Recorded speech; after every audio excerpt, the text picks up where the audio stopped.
just really having trouble kind of getting through stuff yesterday. It's kind of like that, just that end of the season, like just struggle bus for me right now. But that's how it is. That's how it goes. Can't complain. Just got to keep going. Um, Auburn gets a win against Louisiana Monroe over the weekend, and it was a defensive line, a defensive front that we kind of told you was going to be aggressive, could be problematic. You saw that show up just a little bit. I don't think that's something that you're going to. Probably some people look at it and say offensive line had some struggles, didn't do some things well, but that was a group that was going to move, that was going to attack, and it got to be a bit problematic early on. It did matter for Jarquez Hunter. I mean, he was finding space, he was running through tacklers, around tacklers. It was pretty impressive from him early on, even though some of the holes weren't necessarily clean, but he was able to find yardage. And Peyton Thorne has a really efficient day. 22 of 32, 286, 5 touchdown passes. Cam Coleman got going. Keandre Lambert-Smith went up and attacked the football a couple of times. Cam Coleman has the one ridiculous one-handed catch. Malcolm Simmons looks pretty good. Fairweather, a couple of decent catches. And all of a sudden, the Auburn offense is rolling, Greg. It's I understand the level of the opponent, but have to feel pretty good about some of the things you saw from Auburn offensively. Yeah, I mean, I think that this is a much needed performance, right? One that was imperative to just get things feeling good for a tough home stretch against A&M and Bama. So I think you feel good about it and you take it. And on a year when there haven't been many things to be overwhelmingly positive about, this is something to be positive about. They handled their business, they took care of it, and it's against a pretty decent team too. So 48-14, you take care of it. Defensively, Auburn did some really nice things. You saw certain guys up front that we've talked about for the last couple of weeks make some plays. DeMarcus Riddick, sideline to sideline. Kieron Crawford off the edge did some really good things. He was able to force some things outside, able to track things down towards the sideline. 19 actually made a couple tackles, which is something to really be excited about if you're an Auburn fan. Also, Austin Keys at linebacker. I thought he played a good game. Jaron Thompson coming down in run support from his safety spot. But really just up front, Keldrick Falk and company. A couple of those guys not necessarily making a lot of tackles, but just forcing things to move around. You give up 7 points in the third and the fourth, so first half shutout. But all in all, pretty decent performance. You go out there and you don't allow 100 yards rushing on the day. And I would say for your front seven, that's a pretty good way to live when you're giving up 64 yards rushing and a team goes 2 of 12 on third down. That's about all your defensive coordinator can ask for. I'm not sure there's much more that you can possibly ask for than what we got from them defensively. I thought it was rock solid from start to finish. And honestly, the plan wasn't overwhelmingly aggressive by any stretch. It was pretty base, but that's kind of what they've evolved to, is they just trust their guys and they want to make sure they don't have don't give up big plays and don't do a whole lot to put them in position to be unsuccessful by ramping things up too much. But I was pretty impressed with what I saw from that group. And I don't think, is it one that can be replicated? Yeah, I do. I think this weekend against A&M there's a lot of the carryover from the plan that they used last week. So it is something that can be effective again. Granted, they'll probably ramp things up with a little bit more variety next weekend, but I think that this is one that can be applied again. I think the main thing you take from it is just confidence and the ability to understand that the offense can work, that the offense can be successful, and there are a lot of different ways that you can build around that. Obviously, doing some things down the field in the passing game, giving some of the other receivers some confidence and giving them opportunities to go attack the football, something that A&M is going to have to respect. I think if you're going to get A&M, that's the spot to get them. You're not just going to run the football on them. I don't think you're going to have a lot of time to be able to survey the field necessarily, but if you can find those one-on-ones and just a little bit of time to be able to get the footballs out, you have an opportunity to get some yards down the field on that bunch. So, maybe this is something you look at and say, all right, can we find a way to utilize some of the success and be able to replicate that against A&M defensively? I think the way that Auburn mixed and matched some of the fronts and some of the different alignments that they had, you saw different players in different places. Keldrick Falk lined up at like a zero nose one time. It almost feels like, remember how Miami used Greg Rousseau his senior year? Maybe they use it more than that, but I just remember that was the year he was getting all the draft buzz, and I'd go watch him, and they put him at like zero nose, and then he'd be way out wide, He'd be in a 3 technique, and he'd be lined up in the A gap. Like also seeing Keldrick Falk lined up as a 0 nose yesterday, Saturday, and just kind of moving him around, allowing him to do different things. I like that. I like DJ Durkin saying, let's take some Right. of our best players, put them in different places, be able to go make some plays. Something that defensively you're seeing Auburn grow just a little bit more, how they may be able to attack Texas A&M this weekend. Well, it's also one of those situations. It's no different than taking a receiver, finding a favorable matchup, and saying, "Hey, we'll play him this week."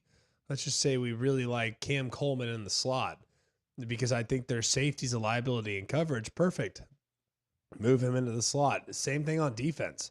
And they're like having position versatility gives you great value as a defender. And I think Auburn's got 3 or 4 of those guys. They can play at multiple different spots depending on the down and distance. Like, let's just be real. I don't know if I want them inside on a 1st and 10 because on a 1st and 10, they could run it right at them, and that might not be great for me.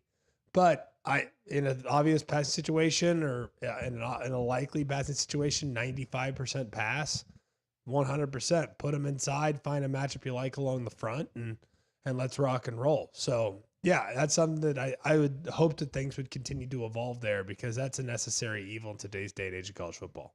All right, so Auburn gets the 4-6 bowl game, still potentially in sight. It'll be tough. Texas A&M and Alabama still left. Heard a lot of people already laughing about Auburn potentially knocking off Texas A&M next weekend. You get them at home, so there's a little bit of an advantage there. A couple of the matchups we'll get in throughout the course of the week as to where Auburn may be able They're to find also some a success. 2.5 point dog. So it's not like, 2.5 would actually make me think Vegas thinks Auburn's going to win. So just saying, South Carolina's a 2.5 point dog at home against A&M too. And we all know how that went. So I wouldn't worry too much about. So don't just laugh at people that say this could be a competitive game. That wouldn't be your strategy. No, I don't think that'd be wise. I think you should acknowledge that I think Auburn will likely win this game. And it's partly because this team is closer than anyone realized all season long. Kansas was a 2.5 point dog this past weekend against BYU, and they won. Why? Because Kansas, even though they're 3-6, going into that game, had played a bunch of really good football. They just couldn't win. That's kind of where Auburn's at. They've played a lot of good football. They just haven't won. So I think it's a super dangerous game for A&M. One that they're going to have absolutely have everything totally buttoned up. And if there's 1 ounce of the Aggies that's looking ahead to the Longhorns, they're going to be in big trouble this weekend. All right, we'll see how it plays out. We'll have plenty of time to discuss it. But like I said, already heard some people just laughing at the notion that the game could even be competitive. All right, so Alabama 52, Mercer 7. Mercer goes to 9-2 on the year. Alabama goes to 8-2, undefeated at home. Wasn't really a game that required a lot offensively, but I did sort of like the plan. You kept some of your quarterback runs, didn't overdo it. Got a lot of people involved, obviously, but showed a new wrinkle or two in the offense and how you may operate things. I thought the receivers blocked extremely well. I love feeding the ball to Robbie Utes down the field and giving him a couple targets and a couple chances to go make a few plays. Everything he's done, everything he's been, give him a couple chances to make a plays. He hauls in a touchdown pass, but didn't overdo it with anybody, really. I don't think carrying the football. McElroy was 11 of 16, 2 touchdowns, no picks, 186 yards through the air, added 43 yards and a touchdown on the ground. Alabama runs for 189, 3 touchdowns. Offensively, I thought you looked pretty good. Got the tight ends involved. Jeremy Bernard, 4 for 81, but also blocked extremely well. Looked pretty good. Ryan Williams, 3 for 36, had a touchdown reception. It was about what you want to see, GMAC. You handled things the way that you should. Physicality up front was there. I thought Brailsford Booker did some good things. Proctor did some good things. It was offensively, I do think you got a couple of things from Mercer that, a couple of read plays, a couple of wonky formations every now and then that maybe got guys off guard, but I thought the linebackers played well. Tim Keenum was a beast inside. Thought he did some good things. A couple of DBs came down, played the run well. But it was about exactly what you want, other than a shutout from an Alabama team in that spot against that opponent. Yeah, to be honest with you, I don't take a lot from it. I literally buzzed the tape in about 2 seconds, watched the short game. Looked like, for the most part, kind of had whatever they wanted. It was, I thought, nice to know that this team did not allow last week's festivities and victory, an emotional victory on the road that was convincing, but still emotional nonetheless, to not affect them whatsoever. Like, they came out and played well. I thought the defense felt like they were going after the football even more this week. Probably not as worried about the tackling against smaller competition. Did you notice how often they were attacking the ball? I mean, it was like every single play they were trying to punch it out or do something. It was interesting. So, um, I don't know if I would encourage them to rip at the ball that much in the weeks moving forward, because I think the ball carriers for Oklahoma and Auburn will be able to spin out of some of those. But I appreciate trying to pad the turnover stats, and they did. They got a few loose. They were able to pry some and had some plays made on defense. So it's really impressive. It really is. All right, so that is Alabama and Auburn from over the weekend. You want to give us any of your thoughts? You can do that on the Buyers Right hotline, 800-239-9569. You'll have to do it after our next segment because Paul Finebaum going to join us from the SEC Network, give us his thoughts from the SEC weekend, maybe some things that have changed, some things that look a little bit different. And we'll talk to Paul when we come back next right here on Jocks 94.5.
All right, welcome back in. McElroy and Cubelic in the morning. Appreciate you guys tuning in. He joins us each and every Monday. You can see him on the SEC Network Saturday mornings. SEC Nation can hear him there and right here on WJOX weekdays 2 to 6 p.m. From our friends at Craneworks, it's Paul Finebaum. Lift it, load it, grade it, grind it, move it, haul it, rig it, dig it, Craneworks, Rentalworks, yeah, the big dog's got it. Paul Finebaum on Mac and Cube in the morning is brought to you by Craneworks. Lift it, buy it, rent it, the big dog's got it. Now, Paul Finebaum. Paul, always great to have you in on a Monday morning. Interesting weekend in the SEC for a couple of different reasons. Let's start in Gainesville, where the Florida Gators take out the LSU Tigers. I know you'll have Brian Kelly on your show today. That one should be interesting, but this is not one that I think a lot of LSU fans thought that we would see slip away. And then you have a couple of back and forth with players on the sideline. What are your thoughts of just Brian Kelly leading this LSU program right now? Well, he simply walked into a hornet's nest right now because the season is literally on the brink. It looks like a train wreck from a distance.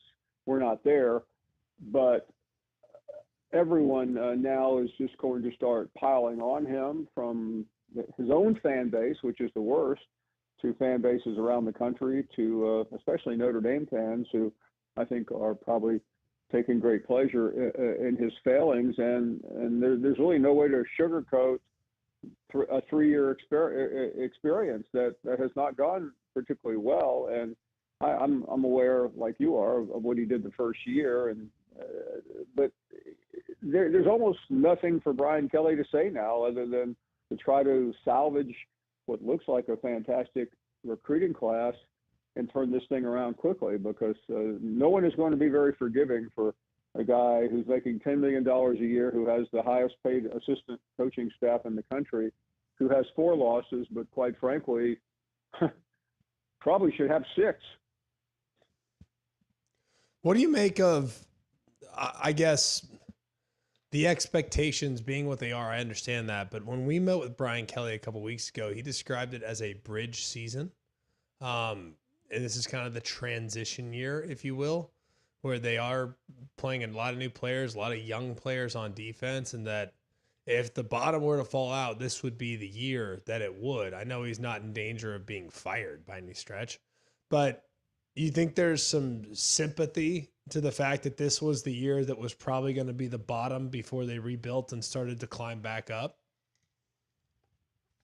No, Greg, I don't. And I understand what you're saying, and I think it's, I hear him every week. You hear him occasionally when you're down there. Fans are not forgiving, especially in today's environment, where everybody is having to recalibrate literally every single year. This isn't a 4 or 5 year project anymore. And he's not a sympathetic figure, period. You guys both know him. I like him a lot. I deal with him very, very, very often. But he makes it hard on himself. And I don't know what happened on the sidelines the other day other than what I've seen. But those type of things metastasize. And I am particularly interested in what he has to say today, because he's a smart coach. He's one of the smartest coaches I've dealt with. He knows what people are saying. Not that he's obsessing over it, because you can't afford to, not with a schedule like everybody has. But what you laid out there, Greg, is probably realistic in principle, but fans simply do not want to hear it. Paul, a lot of folks projecting here towards the last 2 weeks of the regular season. When you see what Auburn was able to do against Louisiana Monroe, there are not a ton of takeaways just as to what the opponent was. But how dangerous do you think Hugh Freeze's team is going to be against A&M and against Alabama? Extremely dangerous.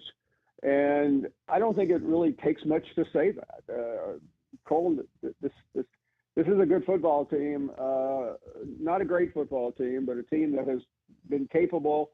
And I frankly think this weekend is extremely dangerous for A&M, especially a program that has not looked good on the road, who has the biggest game of, maybe in its program's history, coming up a week from now, that's a very tough spot where Auburn literally has nothing to lose. And, we'll save the Iron Bowl for next week. I don't think it takes too much imagination if you've watched the last 2 years. But I think for Hugh Freeze, this is the moment. You beat A&M, and you can suddenly turn a moribund season around and maybe glide into Tuscaloosa with tremendous momentum. I feel like they're going to win this weekend, and I think they're going to give Bama all they want. I just get the sense that their best football is coming. I always think the Iron Bowl is tough. I think if you ask any Alabama fan, they'll tell you the Iron Bowl is tough. It doesn't matter. It's harder in Jordan-Hare, sure, but it's still hard at home too. So how would you? I mean, I know that game's 2 weeks away. I know I'd love to ask you about Bama, Oklahoma, but frankly, my head's already in Iron Bowl mode. How do you think that thing could shake out in a couple weeks? Yeah, I mean, listen, the last couple of years have I think taught us all what we already knew. That in spite of records, I mean, it's a different game. It's hard really to explain, especially when you think about what happened last year and what happened a couple of years ago with the 4 overtime game. That nothing else matters in that game other than desire. And Greg, about Oklahoma, I mean, I can't wrap my arms around that game either. I think it's pretty self-explanatory how poor Oklahoma has been. The only thing about that game that I would offer is that their defense has played at a pretty high level this year, and whether that matters or not Saturday night, I don't know. But Alabama is really is in a weird spot this year where they're being talked about for everything from the SEC game to the playoffs, and they have these 2 games left that don't look like much if you're sitting in New York or California, but we all know the difference here. Paul Finebaum joining us on the Buyers Right Hotline. He's with us every Monday. Thanks to Craneworks. Can hear him right here on WJOX 2 to 6 p.m. today and every other weekday. What do we make of Georgia and Tennessee each as far as moving into potential college football playoff teams and then potentially making playoff runs, Paul, with sort of the ups and downs we've seen from both this year? Yeah, I mean, they remind me a little bit of each other, except that Georgia has had a far more difficult schedule. And Cole, you do this every week. You're around a coach on Friday and maybe before the game on Saturday, and you get a sense of what you think is going to happen. And in talking to Kirby Smart Friday night, I am not a betting man, but I have never been more confident of Georgia winning than after just sensing, being around him, hearing what he had to say, and trying to break the code. I mean, he was extremely confident. He was much different than I've seen him in a long time. He loved the position his team was in. And I think the whole thing with the College Football Playoff Committee, I'm not saying, Georgia suddenly overcame all the mistakes of the season because of that, but I think they got into the right mindset, and they played a team that is extremely good on one side of the ball and somewhat limited other than maybe at the running back on the other side. And it went pretty much according to plan. As far as Tennessee, I think they're in a really bad spot right now. I think they'll benefit from chaos, which I think we will get, but that's what they need. They lost at the wrong game, even though it was predicted going in. But Georgia, I think, is in a fantastic position, and I think after Saturday night, they look to me like one of the most dangerous teams in the country. What do you make of where Tennessee goes from here? Josh Heupel hasn't been able to crack the Georgia code. Tough road game, tough game to win with a desperate Georgia team on the other sideline. Probably anticipating getting their first and last and best shot. When the dust settles here, Paul, do you think Tennessee's ultimately going to make the playoff? And if they don't, what will the reaction be? I think they should make the playoffs, Greg. But right now, unless you see a lot of upsets, and you could get them, I think Notre Dame is probably Tennessee's best and worst friend right now. If they can get a loss from Notre Dame, I think it makes it a lot easier. I think there'll be a little bit of soul searching, but sitting around at the end of the season, assuming you go 10-2, and fretting about not being able to beat Georgia seems pretty futile at the moment, because it's not like the list of campuses who have beaten Georgia in recent years is very large. I think we know one, and now we know another. So I feel like the program's in really good shape.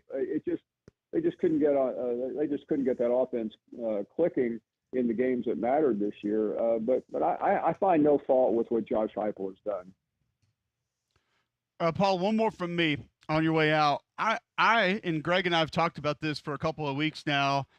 I think we've reached that point where we're expecting certain teams to kind of start checking out on the season. And it's where a couple of weeks ago we would say, well, they have, this team and this team to finish the season. And I would say, well, hold on a second, because if that team loses two more or one more and they don't look like they're going to get to the playoff, what are they going to be week 11, 12, 13 in this college football season?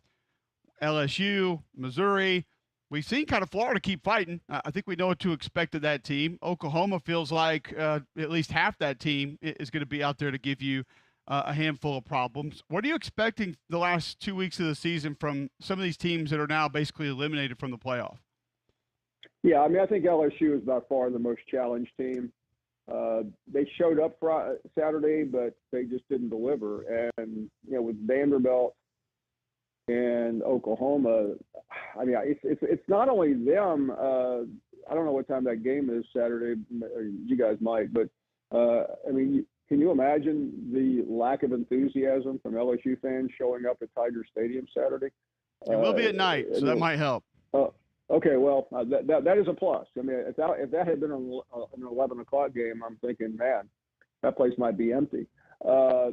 Yeah, I mean, there's still a reason to go have a few bourbons and jambalaya.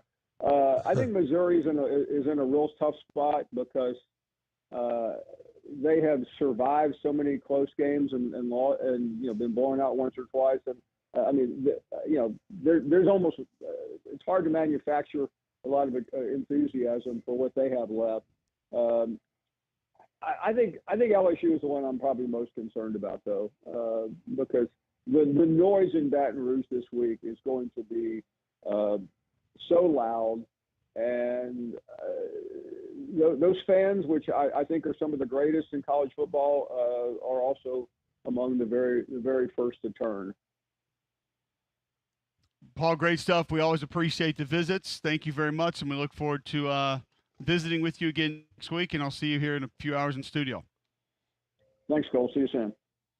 Paul Finebaum, ESPN, the SEC Network, joining us here on the Buyers Right Hotline. He's with us each and every week thanks to Craneworks. So we'll take some of what Paul said, look ahead, some of those teams that maybe not going to get their full effort here towards the end of the season. What's that going to look like for either their opponents or just the rest of the season? How much difference will it make for teams trying to get to Atlanta, trying to get to the college football playoff? What does the path to Atlanta look like right now? We'll discuss that on the other side. And as we move through football season and the weather cools, make sure your HVAC system is ready for the cold weather on the way. For long-term reliability, a Trane Home Comfort System is your answer. And to give you peace of mind right now, you receive up to a 10-year warranty on parts and labor with select Trane Comfort Systems. To learn more, visit Trane.com. We'll be back to talk SEC championship game scenarios and other games from over the weekend next on Mac and Cube in the morning.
All right, welcome in. McElroy and Cubelic in the morning. Jocks 94.5, appreciate you guys tuning in. Listen online, jocksfm.com. App is in your app store, iPhone, Android. You can download that for free. Always appreciate you guys watching on YouTube as well. Search Jocks 945. Folks down in Montgomery, Sports Radio 740. Also, you listening on Sports Talk 730, 103.9 FM, The Ump, up in North Alabama. SEC Championship game, Greg, one that a lot of people kind of wondering exactly what the scenarios are, how this thing plays out. If you wanted to simplify it for listeners as to who most likely is going to be in Atlanta and how those teams are going to get there, how would you do that? Okay, it is very complicated. Just so you know, if you go and actually read the tiebreaker language, it's extremely complicated. It's like lawyers that have overcomplicated things that should be relatively simple. And some of it's the vernacular that is hard to understand. So you look at it and it basically says, well, you know, this and that and combined winning percentage of opponents and common opponents have been winning. It's just too much. Essentially, it's going to come down to strength of schedule and the teams that you played. So let's just factor in all the one-loss team or all the two-loss teams. What it's really going to come down to is who didn't play Mississippi State. Honestly, and if you look at the teams that played Mississippi State, well, they just so happen to be a lot of the teams that are going to be competing in the conference championship. The one team that didn't was Bama. Bama did not play Mississippi State this year. And as a result, Alabama is in position to go and win out the next two games. They win the next two games. They're likely in the SEC championship game. So simplifying it in the best way I know how, not playing Kentucky and not playing Mississippi State are like the biggest keys. And Georgia played Kentucky and Mississippi State. Ole Miss played Kentucky. And then you look at Texas in the event in which they lose to A&M in a couple weeks. They played Kentucky and Mississippi State. And then Tennessee, they played Mississippi State and Kentucky as well. So Bama played neither. That's the benefit, and that's why the Tide, in the event in which they went out, will be in the conference championship game playing Texas, most likely, assuming Texas wins out. Yeah, that's the way that I think a lot of people look at it right now, even though it feels, I think there's a lot of people, Greg, who look at it and feel like, okay, winner of Texas A&M, probably going to be in. Is that a safe assumption for folks or no? Yes, that's a safe assumption, assuming A&M wins this weekend at Auburn, which, as you know,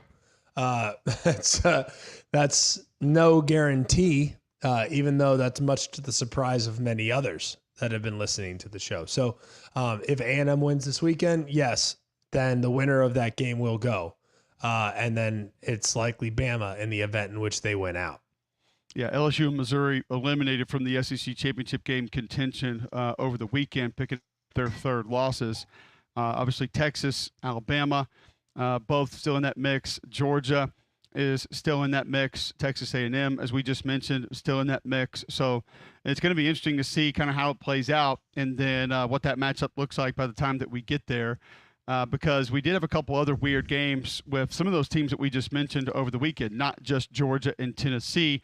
We'll get to all those throughout the course of the rest of the show. When we come back, though, we'll visit with Taylor Zarar. He was on call for Auburn, Louisiana, Monroe. What did he learn about those teams? What did he learn about maybe what Auburn could be for the next 2 weeks? We'll talk to him about that. First, tell you about Game Day Men's Health. If you lack energy, if you are getting poor sleep, feel on edge, could be the effects of low testosterone. Game Day Men's Health wants to help you. They're going to give you a free consultation, which includes a free testosterone and PSA test. So if you're struggling with that, get that free consultation. You get those two tests, and then they're going to know where you are from a baseline health perspective right away. Weight loss, they can help you with that. Also, at Game Day Men's Health, multiple programs they can get you on to kind of get some of the weight off. Very easy environment, cool locker room environment, great people, not going to try to pressure you in anything. They want to help your health. Holistic approach to health and wellness, and they want to help you try to feel better. Minimal upfront cost from the programs they offer. Book your free consult at GameDayMen'sHealth.com. All All right, when we come back, Taylor Zarar of the SEC Network joins us to discuss Auburn ULM next on Mac and Cube in the morning.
All right, welcome back in. McElroy and Cubelic in the morning, 7:46 a.m. Monday, November 18th, right here on Jocks 94.5. Going right to the Buyers Right Hotline. Going to welcome in Taylor Zarar, ESPN, the SEC Network, SiriusXM's PGA channel. You can hear him, see him all over the place.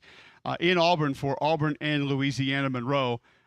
Nice day from Peyton Thorne, and we kind of wondered, Taylor, what the quarterback scenario would look like coming out of the bye week. Would it just be Thorne? Would they try to force other guys in? Would he even get the start? Because Freeze telling us last week he was a little dinged up, missed practice time. What did the coaching staff say about him? What were your observations of the Auburn quarterback with a little time off heading into an inferior opponent? Yeah, I mean, his shoulder is obviously not 100%, and they were worried that he may not be able to go against UL Monroe, but he got through the week, got through, I guess, a couple of weeks in pretty good shape and was able to play and played well in the game. There still were some throws that were behind receivers, a couple of dangerous throws that he got lucky on that weren't picked off, but Cam Coleman bailed him out on one throw. Keandre Lambert-Smith bailed him out on another. The receivers were terrific in that game on Saturday, but yeah, I think Hugh Freeze still believes that he gives them the best chance to win, that they're not as dynamic with Hank Brown in that offense. Walker White's not ready yet, but he did get to make his debut on Saturday, which was certainly good for the future. But Thorne is the guy that gives them the best chance to win. It was fascinating to me, though, that they're still throwing the ball as frequently as they are. I think in part because they want Cam Coleman to play for this team for years to come. I mean, this is one of the best freshman receivers in America. And in this day and age, when everyone is re-recruiting their own roster and having to worry about players coming back to the roster that they're currently on, I think that there's a lot of that going on right now in college football, and it appeared that there was some of that happening on Saturday. Is Coleman has this breakout game with 3 touchdowns, and Hugh Freeze and Auburn desperately wants Cam Coleman to play for the Tigers again in 2025 and beyond. They could have handed the ball to Jarquez Hunter 30 times in that game, and he probably would have had 250 yards rushing if they wanted, because UL Monroe is one of the worst teams in the country stopping the run. But I think, and that's not a criticism at all. I think that's just reality, guys. This is what's happening right now in college football. Is you have to re-recruit your best players, because there are other people out there that are going to try to take them away from you. And I think they were doing some of that with Cam Coleman on Saturday. It's crazy that the game plan featuring some of the best players that's now all about being re-recruited. How about just? I mean, would you disagree with that, Greg? You're seeing that everywhere. No, it's 100%. It's 100% a thing. And it's wild. But it is what it is. What do you make of where the program's at right now? I know that it has not been a very fun season for Auburn fans. I think this past weekend was obviously a great feeling, but it's going to kind of all determine their season's fate the next 2 weeks. I think you win one of the two, everybody's happy. You win both, people are losing their minds. You win neither, and you enter next year in a really hostile situation. So how would you assess the importance of the next 2 weeks? Yeah, I mean, they are important, and they're going to be tough games. I don't think that it's unrealistic, though, that Auburn could win one, if not even 2 of these games. I think they'll have a chance in one or both of these games. They've had a chance in every game this year. And the truth is if they would have done a better job protecting the football, not having one of the worst turnover rates, certainly through the first 7 or 8 games of the season, they wouldn't have had one of the worst turnover rates in all of college football. That this is a team that can move the ball. They get to the red zone, and then it's a disaster. You have this awful situation that's going on with their kicker, Alex McPherson, who's one of the best in college football, and he has this horrible issue right now that he's dealing with his stomach, and he can't seem to shake this bacterial infection that he has right now. And all of us are thinking about him. He's one of the most dynamic kickers in college football. Without him, they can't make field goals. Their defense, I think, is a top 20 level defense. DJ Durkin has done a terrific job. They rush the passer well. They've got a bunch of guys in the back end in the secondary that are young players that, again, assuming they come back and play for Auburn next year, are going to be really good. This is a team, if you give them a quarterback that is a typical Bo Wallace, Chad Kelly, Malik Willis, Hugh Freeze type quarterback, this is a team that realistically right now should at minimum be 6-4, if not better than that. So I think that's the whole key, is if they go out and they get a quarterback in the portal, like the Simmons kid at Ole Miss. If he was playing quarterback at Auburn right now, and you've got a guy that can use his legs, assuming they're smart with the football, then I don't think Auburn's that far away. I would certainly yield the floor to Cole, because I do think that, as Cole has pointed out, in recent years, the biggest issue for Auburn has been their protection up front and their ability to block on the offensive line. I still think that's probably the part of the team that needs the most improvement. But again, with a good quarterback that they can go get out of the portal, I think Auburn quickly could become one of the top 7-8 teams in the SEC next year, but that'll be the key. That area hadn't been too much better. There have been some improvements. Connor Lew, I think, had a good year, not necessarily a great year. Jeremiah Wright's helped. They've still been a little bit dinged up. They missed on Percy Lewis, plain and simple. I don't know another nice way to say it. I did want to clarify for folks that are tuned in a little bit west of us in Birmingham. That was Taylor Zarar that recommended a potential Ole Miss player possibly playing for Auburn, not Cole Cubelic, for the tweets that are going to be coming down after that one. Just so that's to let the record show. But the attitude and the demeanor, though, when you just hear about what's happening in the facility, I'm fine with trying to make kids happy when all that is in front of you is a possible berth to the Liberty Bowl. I'm fine with that. Go see what you got. Go make people have to defend it, and go give them their reps. I'm okay with that. I don't say to the point that's going to cost you games, but I'm fine with that. What did you feel like the buzz was, though, around the facility as far as the temperament, how happy guys are, the want to, as far as being a part of that football team, not just the rest of this year, Taylor, but maybe next season and beyond? Everybody around the team, especially Hugh Freeze and the coaching staff, the players, are all singing the same song, that they enjoy playing for this program. Coach Freeze has a good relationship with these young players. So does the rest of the coaching staff. You know, Derek Nix, the rest of the coaching staff on offense seems to think that they're going to get these guys back. But then again, you just don't know what's going to happen here in a few weeks and just how crazy it's going to be with the portal and what kind of offers some of these guys are going to get. Riddick on defense, number 16 for Auburn, the linebacker. That guy is a top-level linebacker. I don't care what program you're talking about in college football. Who's coming after him in a few weeks? Is Auburn going to have to get into a bidding war for him? That's the unfortunate reality of where we are right now in college football. But there doesn't seem to be a malcontent on the team. Doesn't seem to be any dissension. You just don't know a few weeks from now how this is all going to shake out. I will say Jarquez Hunter is one of the more delightful people to be around. Always in a good mood, always trying to rally his team. He's got a ton of charisma. He lives in Derek Nix's office, always trying to think of ways that he can get better running the football. He is a true Auburn man and one of the better running backs Auburn's ever had. And that's saying a lot given the great history with that program. It's unfortunate because we should be talking more about him. And I realize they're a 4-6 team and they've been through all this and it's been a few years since they've had a winning record. But it's a shame we're not able to celebrate a true terrific Auburn tailback in Jarquez Hunter. And on top of that, a wonderful guy that all Auburn fans should be proud of. And instead, and this is the right thing. I mean, all of us are talking about this. It's not like I'm trying to change the conversation, but instead we're talking about what's wrong with Auburn and how they have to improve. It's a shame we don't get to celebrate Jarquez Hunter some more. Absolutely. Taylor, thanks for hopping on. Thanks for the updates. Great job on the call over the weekend. Look forward to catching up with you soon. Thank you, guys. There you go. Taylor Zarar, SEC Network, hopping on to talk Auburn ULM. He was on the call for that game with Matt Stinchcomb, Melissa Lang over the weekend. And from his perspective, sounds like things are in pretty good shape. Sounds like things are pretty good. Almost as good as if you called Polar Bear Services, GMAC. Yeah, Polar Bear Services is a one-stop shop. Can do so many things for you around your house. Call them a day. They can help you with electrical. They can help you with plumbing. And now that things are starting to cool off, they're going to probably need to come out and get you ready for the winter with one of those HVAC tune-ups. Call them today. You'll be so happy with the professionalism that you receive from these guys. They're the only group that I would use.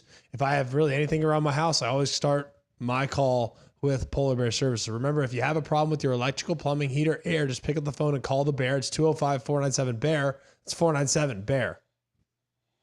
All right, on the other side, we will dive a little bit further into Alabama Mercer, Auburn, Louisiana Monroe. Go a little bit further into the Southeastern Conference games over the weekend, what you need to know about how some of those games took place. But when we come back on the other side, we'll get to our top three. Damian tells us what he has on tap for today, and we'll run through those next right here on Jocks 94.5.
All right, welcome back in. McElroy and Cubelic in the morning.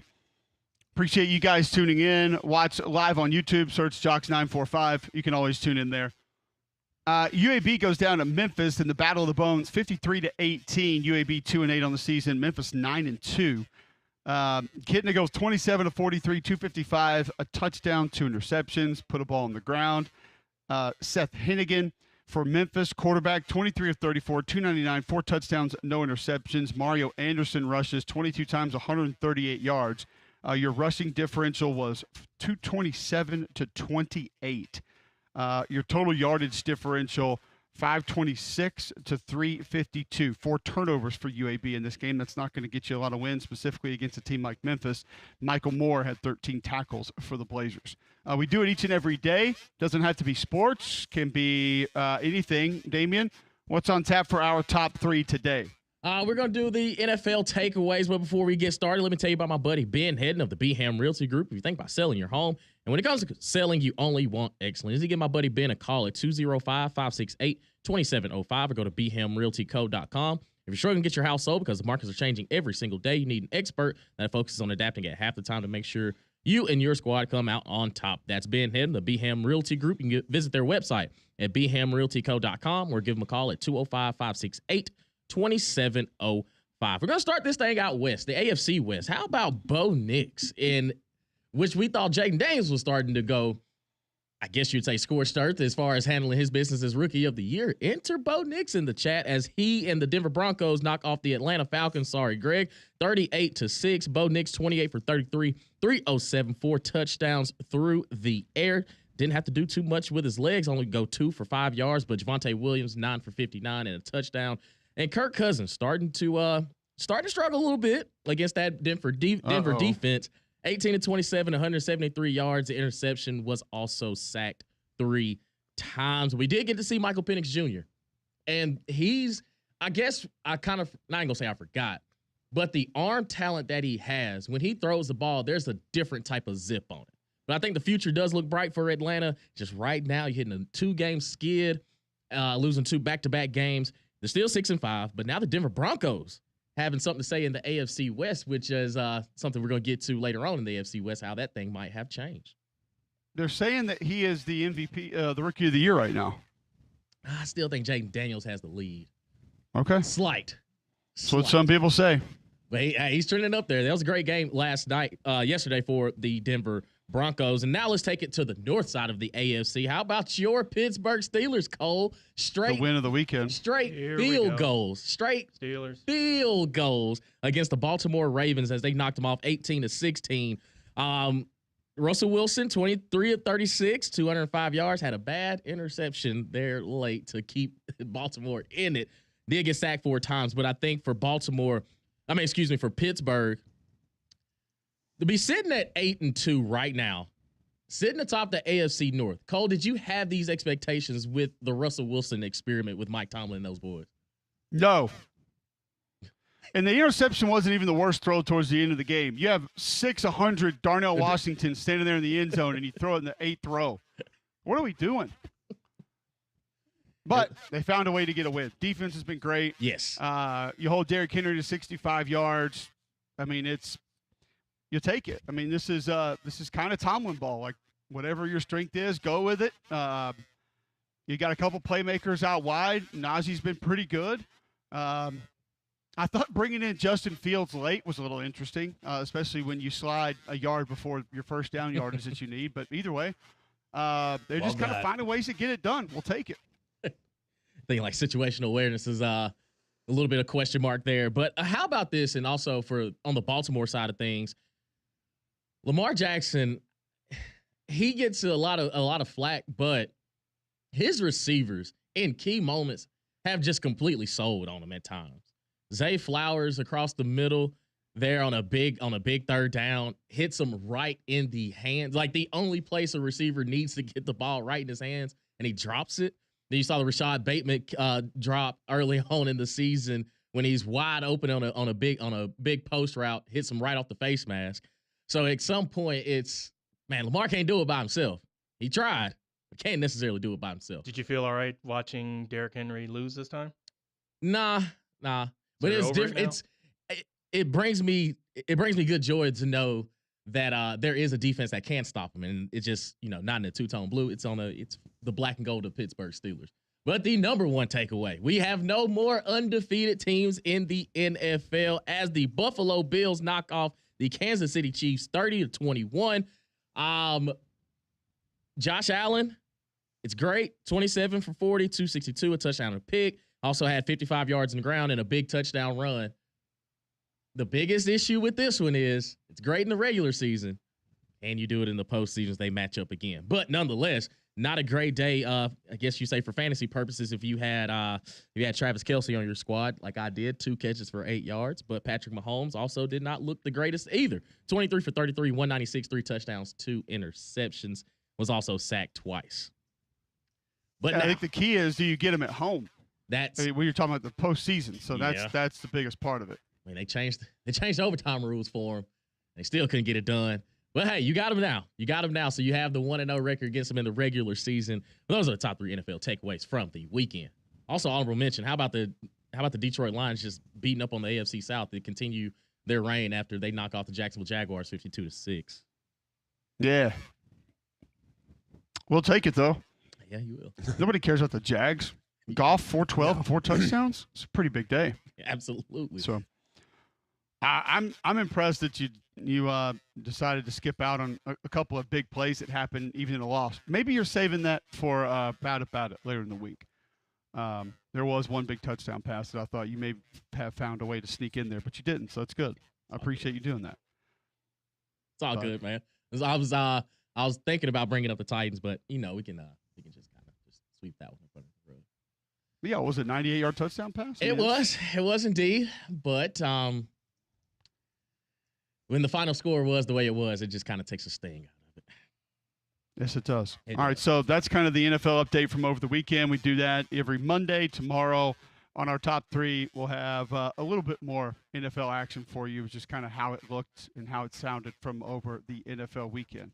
But we've got a lot more as far as college football, what we're going to get into, how it's going to go. We know Auburn and Alabama had nice wins over the weekend, have not had a lot of time to spend on Florida LSU, a game that we mentioned with Paul Finebaum, and obviously a game that did not go exactly as a lot of people thought it would or as planned, and mixes up really the SEC race and a little bit of the college football playoff race, as does Tennessee and Georgia. So we will lock into those 2 games when we come back on the other side, begin talking about exactly what those games mean, what those games are going to do for the rest of this college football season. We'll do that next on Jocks 94.5.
All right, welcome back in. McElroy and Cubelic in the morning. Monday, November 18th, right here on Jocks 94.5. Glad you're all tuning in. Going to get into some of the other games around the SEC. Before we do that, G-Mac, tell our listeners what's going on at Bromberg's. Well, Bromberg's is really a great time of year to be going over there and checking out what they have. They constantly have some trunk shows. They're constantly having different events around their community. They are always going to make sure that they bring that special experience when you go and shop for fine jewelry, watches, giftware, the best in customer service. Today's my wife's birthday. I'll be running over to Bromberg's a little later this afternoon. 2 locations to go and see exactly what they have in Mountain Brook Village and the Summit. Or you can always go online at brombergs.com. Know that you're going to have that elevated luxury shopping experience that is exclusive to Brombergs. They've been in business for nearly 200 years. So go and see them, Mountain Brook Village and the Summit. Or you can always go online at brombergs.com. Jacksonville State takes down FIU over the weekend, 34-31. Gamecocks get to 7-3. They're 6-0 in conference, by the way. Remember, that's a team that got off to a pretty miserable start, lost their first 3, and have gone undefeated since. And another impressive performance on the ground. Tyler Huff goes 15 of 28, 211 passing, 18 for 76 on the ground, 2 total touchdowns. Trey Stewart, 22 for 136. 2 touchdowns on the ground. They run 47 times for 234 yards, 3 rushing touchdowns, and they're able to get that win. So another impressive win for Rich Rod over the weekend as Jacksonville State gets to 7-3. All right, G-Mac, in the SEC, Georgia-Tennessee, massive game, a lot of implications here, and one that I think we kind of thought that Tennessee offensively would be able to be a little bit more. My big takeaway in this game was Mike Bobo in the Georgia offense. Carson Beck looked a little bit more poised, looked a little bit more comfortable, but I thought a lot of that was on Mike Bobo. A lot of the motions to be able to get the matchups that they wanted, and then they just bludgeoned the football to the tight ends. And there wasn't a lot that it felt like Tennessee could do about it. Oscar Delp, 4 for 56, 2 touchdowns. They got him on safeties and linebackers over and over and over again. Tennessee didn't make the adjustment until it was too late. Ben Yursek, 5 for 51, also at tight end. Lawson Lucky had a catch for 23 yards. It was clinical as to how Mike Bobo sort of handled his formations and the movement pre-snap to be able to get those matchups. And then, too, you saw him go to, kind of the toss read, and it wasn't there. And so he checks it down to the back, and then you get near the goal line, obviously saw something that he likes, calls it again. Entire defense thinks they're going to pitch it. He keeps it, hits the tight end over the middle of the field again for a touchdown. I thought it was a strong day for the Georgia offense, and it wasn't one that a lot of people probably thought it the way they would have to be if they're going to win that game, which was ground and pound.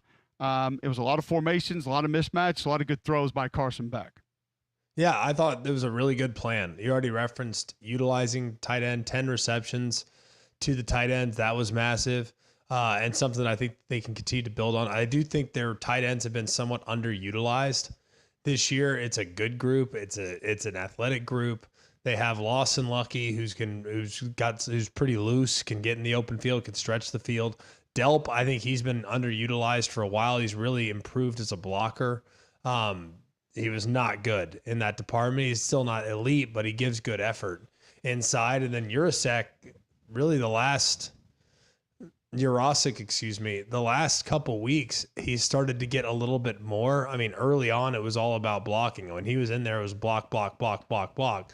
But the last couple weeks, you started to see him get a little bit more looks, a few more targets, and him paying off those opportunities by reeling things in and making some nice plays. So I'm pretty optimistic with where this offense is heading. They also did not substitute on the offensive line at all in the game. Monroe Freeling gets the start at left tackle, which is probably overdue, given the challenges that Ernest Green has had this season. So I think this is a combination where things can be built on from this point forward. And if they can play like that offensively, this is not a team that you're going to want to see in the postseason. Are you concerned a little bit, though, that it now feels like this is a team that requires a little bit extra on the line to get their full effort, to get their best effort, to get them to be, I guess, everything that they can be, like to get full Georgia. That to me, because we talked a couple weeks ago, Greg, like Kirby can only go to the well so many times to sell the disrespect and try to get the angry out of these guys. Do you do it against Ole Miss? Do you wait for Tennessee? Are you concerned about as far as maybe a run for a national title, that it appears though this team is not one that is just always going to be able to be on that level? No, I mean, I think in the playoff situation, like, you got to get your best shot. Like, I don't think this team came out angry. They just came out with a sense of urgency, and you could tell by the first play of the game when they throw it downfield to Arian Smith, a ball that probably should have been caught, that they were going to be aggressive in this game. I think oftentimes this season with Georgia, because they've been so concerned about their own offensive line, they haven't pushed it downfield enough. I mean, a lot of it's been horizontal, so many tunnel screens, stuff at or around the line of scrimmage, like open it up a hair. And I don't feel like they've really been as committed to the intermediate passing game as they were a year ago. And that is one of Carson's strong suits, is he's a good intermediate layering of the football type of quarterback. And I didn't feel like that was an area in which they really tried to exploit this year, because they've been so scared about their offensive line giving up pressure. And I thought this was a great job. I thought their defensive line at Tennessee, did they have an impact on the game? Sure. I mean, it wasn't like they weren't accounted for, but they didn't have the impact that I thought they could against this offensive line. So I think there's a lot to feel good about moving forward with what we saw in this game. Also, I think Georgia defensively, with how they were able to manage that Tennessee offense, and some of it the same story for Tennessee that we talk about often. There were a couple of shot plays that were there that they couldn't connect on. But I didn't think the protection was as good as it needed to be. And then I didn't think they began to lean on Dylan Sampson until it was a little bit too late. I mean, we got to – Sampson goes 19 for 101. But, I mean, listen, you and I watch it a little bit different ways. We don't know, like, the whole vibe of the game and exactly how things sound and how things have looked. But I'm sitting here watching this, Greg, and all of a sudden it's like, here comes Dylan Sampson, and they're riding him, and they're trying to get him going. Yet it felt like the game was out of reach with the way that I was watching it. It just – I don't understand why Tennessee waited until that point in the game to try to really lean on the rushing attack when it felt like that needed to be a place that you go early and often.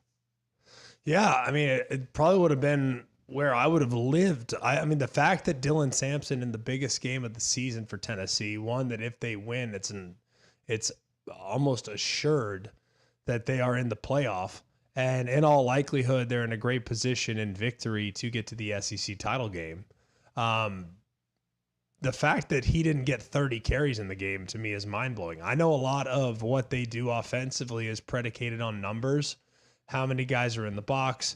How many guys are not? How many guys are defending the pass? And I know that there are also some situations where they're begging Nico to pull it, because I'd rather have Nico pull it and run than Dylan Sampson run, because Nico's not at 100%. He's probably going to be a little risk averse when it comes to running the football. So I think they definitely designed a plan to talk them out of handing it to Dylan Sampson as often as I think they probably wanted to. But at the same time, man, like, you got to have some call it and run it, and you got to force feed your star in a game like that. And I don't feel like they did enough of that. For him to just get 19 carries, just not enough.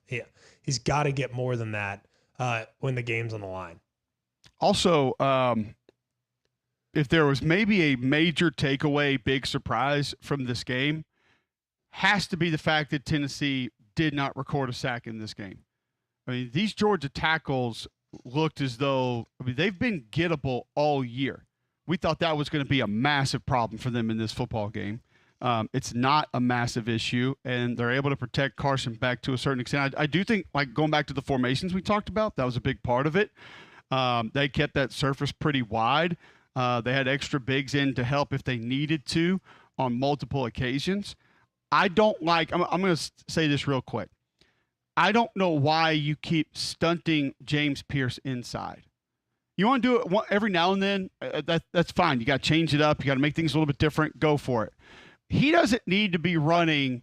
He doesn't need to be the loop man on a Tex stunt, tackle, end, twist, coming back inside 5 or 6 times a game. That doesn't need to be happening.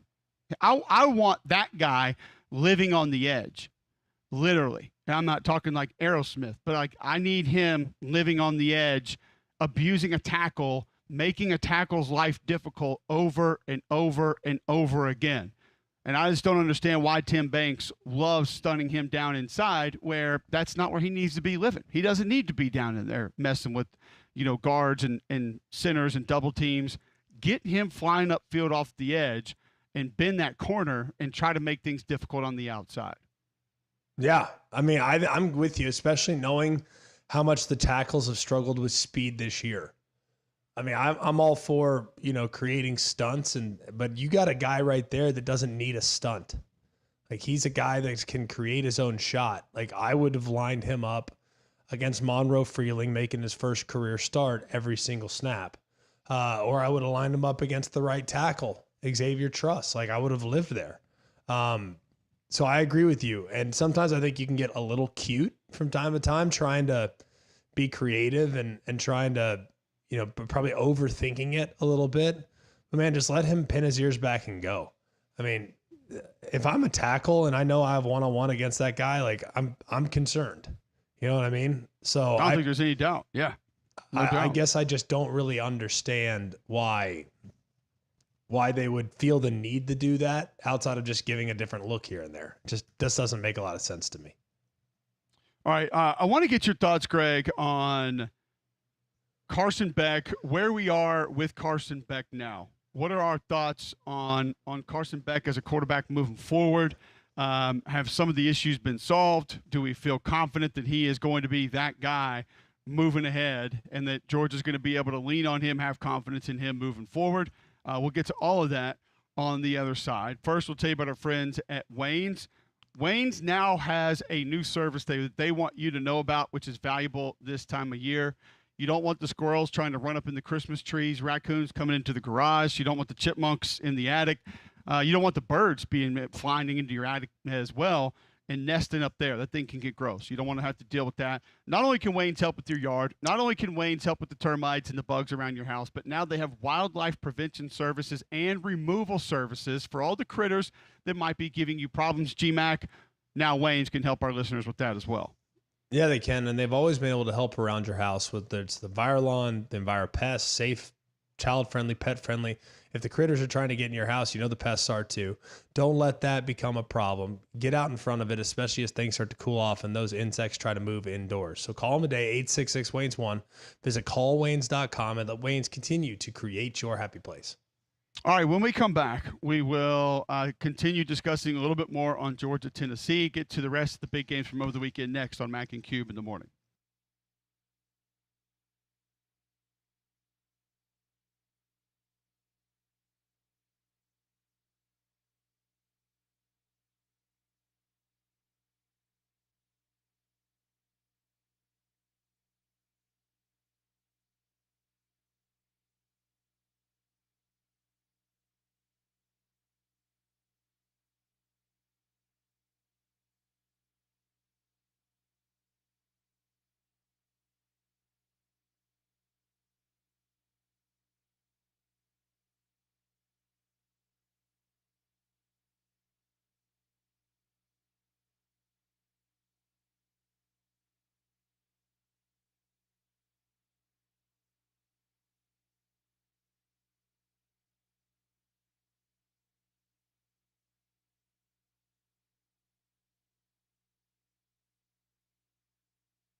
All right, welcome back. McElroy and Cubelic in the morning. Appreciate you guys tuning in. 9:28 a.m. right here on Jocks 94.5. We got to keep talking Carson Beck, Georgia quarterback, Greg. Is he a guy that Georgia can lean on the rest of the year to play that way to go win a national championship? I hope so, right? I mean, I would like to think that there is a possibility that his best football's in front of him. I mean, we went into the Ole Miss game, said that he had his best week of practice. I didn't think he played particularly bad in the Ole Miss game, to be honest with you. I just thought that the pass rush was relentless and he just didn't have that many opportunities, and it was in the rain and there were drops, and I mean, there were some things that are out of his control. So, you're hopeful that things get fixed moving forward. But I have not felt like Carson Beck was the biggest problem for them for a while. My biggest concerns were them being one-dimensional and the offensive line getting shredded and their inability to push the ball down the field or an unwillingness to push the ball down the field. So I think Carson Beck can be fine. I absolutely think he can. I just don't think he needs to force it. He needs to take what the defense gives him, but it feels like he's done that the last couple of weeks. Defensively for Georgia, I think the things that you like is they go out and they kind of split the difference on the receivers that were out wide. So they didn't feel like they overcommitted to the box and try to take the run away. They didn't overcommit to the perimeter. They tackled the perimeter extremely well. DBs came up, made plays in the screen game right away, fought through blocks. Guys like Dan Jackson, Malachi Starks, I thought they kind of forced Nico Iamaleava to not necessarily be able to lean on that. And then as we talked about before, the run game didn't get going right away. The run game kind of waited, and it was a little bit too late for that Tennessee offense by the time they actually got the run game going. Well, I also think the run game is something that they have to feature the run game. And I don't care what the circumstance, like if I were Georgia, like I told you, I would be selling out and trying to create opportunities in the run game as often as I could. Like if I'm Georgia, like I think Nate Frazier might be my best player. Not like we just discussed with Tennessee. Like I think Tennessee's best player is Dylan Sampson. And any play in which I don't hand it to them, or at least consider myself handing it to them in regular down and distance, is a play that might be missed. And I know Frazier's had ball security issues and things like that, but you got to get him the rock. I mean, he's got tons of juice. He's really hard to bring down the open field. I think he can give you something in the passing game. And, I don't know what else to really do. No, I don't know how much there is left that you can do, especially considering how it was played this weekend. I thought Georgia linebackers played really good games. Smile Munden, sideline to sideline, physicality, playing against the run. Felt like Raylan Wilson played fast, got to the perimeter when he needed to. Jalen Walker, utilizing him different ways, whether it was pass rush scenarios, whether it was out wide on the quick game, the screen game. And then the way that they played the pullers, normally you and I we don't complain about that, but it's concerning when Georgia steps up and plays the pullers in a little bit too of an aggressive manner.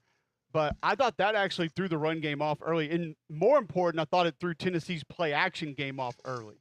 When you had guys like Chaz Chambliss coming in, taking on that puller behind the tackle or guard, that kind of forced Nico to feel like, oh, there's already pressure here. I got to start moving now. Got him off platform a little bit. Walker did that a couple of times as well.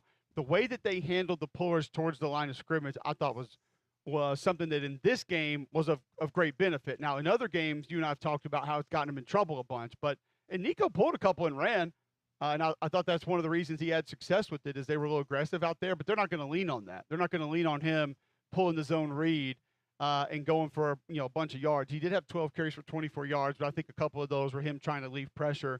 But the edges for Georgia, the way they played it in this game, turned out to be a pretty big benefit, as opposed to other times when we see him play that way, it may not have been so. Might not. Excuse me. I've got this voice thing. It's just ridiculous. May not at all. And I do wonder, and let me ask your opinion on this. Do you feel like, I thought Nico played well enough to win the game. I thought Nico did some good things there, But I would say the most disappointing thing, if I'm looking at it from a Tennessee fan's perspective, was the fact that I was completely unable to generate the necessary pressure against Carson Beck to hit him and affect him. When he's been hit, he's been affected. And the fact that the star of my team, the defensive line, was unable to have an impact in this game is a little bit alarming. Does that concern you moving forward? Just a bit. Yeah. I mean, I think that that's something that's probably a little bit concerning for me, considering exactly, what's left. But again, this game I think it's been a little bit different for a while. It's been one that the expectations going in have been very different for Tennessee this year than they have in previous years. And I honestly, watching the film back, Greg, I feel like they were fortunate that this game was as close as it was for as long as it was. Because it did. When I got back to Charlotte late Saturday night, and you kind of saw the score, and you're like, wait a minute, like how is this game so tight? Like this doesn't. Okay, I got to see what's going on. And then you watch the film, and it's kind of it felt like Georgia was just walking away the entire time when you watch the film. It felt like Tennessee had a couple big hitters, but consistently wasn't really getting it going. So I don't know. I almost feel like if you're Tennessee, you should feel pretty good that the score wasn't different based on how the film was when you went back and watched it. I don't know if it really was different. I watched it live, so it only kind of reconfirmed my thoughts. I did think that there were more opportunities to be had with. I think Georgia's coverage was excellent, by the way, in a few different situations. I think there were a few more opportunities to be had with some. I don't want to call them intermediate routes because not quite to the intermediates. I think they could have attacked the flats a little bit faster. I think there was a couple things they probably could have done off misdirection. I didn't think there was quite enough misdirection in the plan. Hindsight being 2020, like I would have tried to live a lot more on some of the perimeter stuff. Like I don't feel like between the tackles is a winning recipe against Tennessee or against Georgia.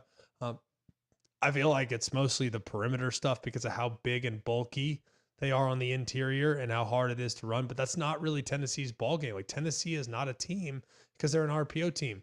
They're not a team that lives with perimeter run. I think there were some creative ways to get things to the perimeter that they didn't try enough of. But all in all, like this just felt like a game where I think Tennessee's defense and Tennessee's team in general, like when Josh Heupel went and met with his staff last Sunday and they started to put the plan together for this game this weekend, I think he went into it anticipating his defense holding Georgia to 21 points or less. Like, I think they really anticipated that. I think he probably looked at his personnel and said, all right, our defense is absolutely as good as Ole Miss's defense. Our defense is absolutely as disruptive along the defensive front as Ole Miss's defense. Like we can win with that group. So it's going to be a game that's going to require some points at a premium mentalities. There's going to maybe a little less risk involved with our plan because we think our defense will hold up. And it wasn't really the case. And I think that was maybe the most surprising thing about all of it is the fact that Georgia's got 2 touchdown drives of 87 and 92 yards. I don't think that Josh Heupel would have anticipated that. I don't know about you. I thought that was going to be the case as well. I thought that defense was going to hold Georgia a little bit more in check also, and maybe just didn't take into account that Bobo would have a plan that would find matchups the way that he did and be able to move pieces around to be as successful as he was. All right, when we come back, we'll get to some of your feedback. Open up the phones, 800-239-9569. You want to be a part, share your thoughts from over the weekend. Some thoughts coming in via Twitter. We'll get to those. You can text in 205-834-9450 if you want to be a part of the show there. Tweet in. We'll get to those. And phone line's going to be open to talk your thoughts on what happened over the college football weekend and everything that might be coming up here with the college football playoff rankings tomorrow night, how that's going to change, what's going to be different, and then what's coming up here over the last 2 weeks of the regular season. You have to wait on all of that, but one thing you never have to wait for, GMAC, is your dental care. That's because Family Dental has you taken care of. They're the urgent care office where you can be seen the same day. Several locations to make it easy on you. Hoover, Fultondale, Homewood, Alabaster, and now open in Trustful. So go and check them out. They can get you in the same day. They can get you in on Fridays and Saturdays. So Go and check them out. Family Care Dental, 874-9605. That's 874-9605. All right, we will continue talking college football from over the weekend when we come back next right here. Get your feedback on Mac and Cube in the morning.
All right, welcome back in. McElroy and Cubelic in the morning. Appreciate you guys tuning in. It is Monday, November 18th, right here on Jocks 94.5.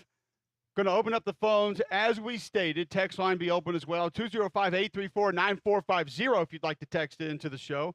800-239-9569.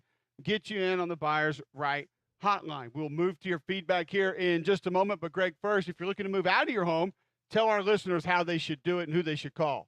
And be our friends at Crocker Moving Services, our local company owned by an Iraq War veteran, Eric Crocker. Crocker believes in hiring movers you can trust to complete full background checks and run drug tests on every single employee.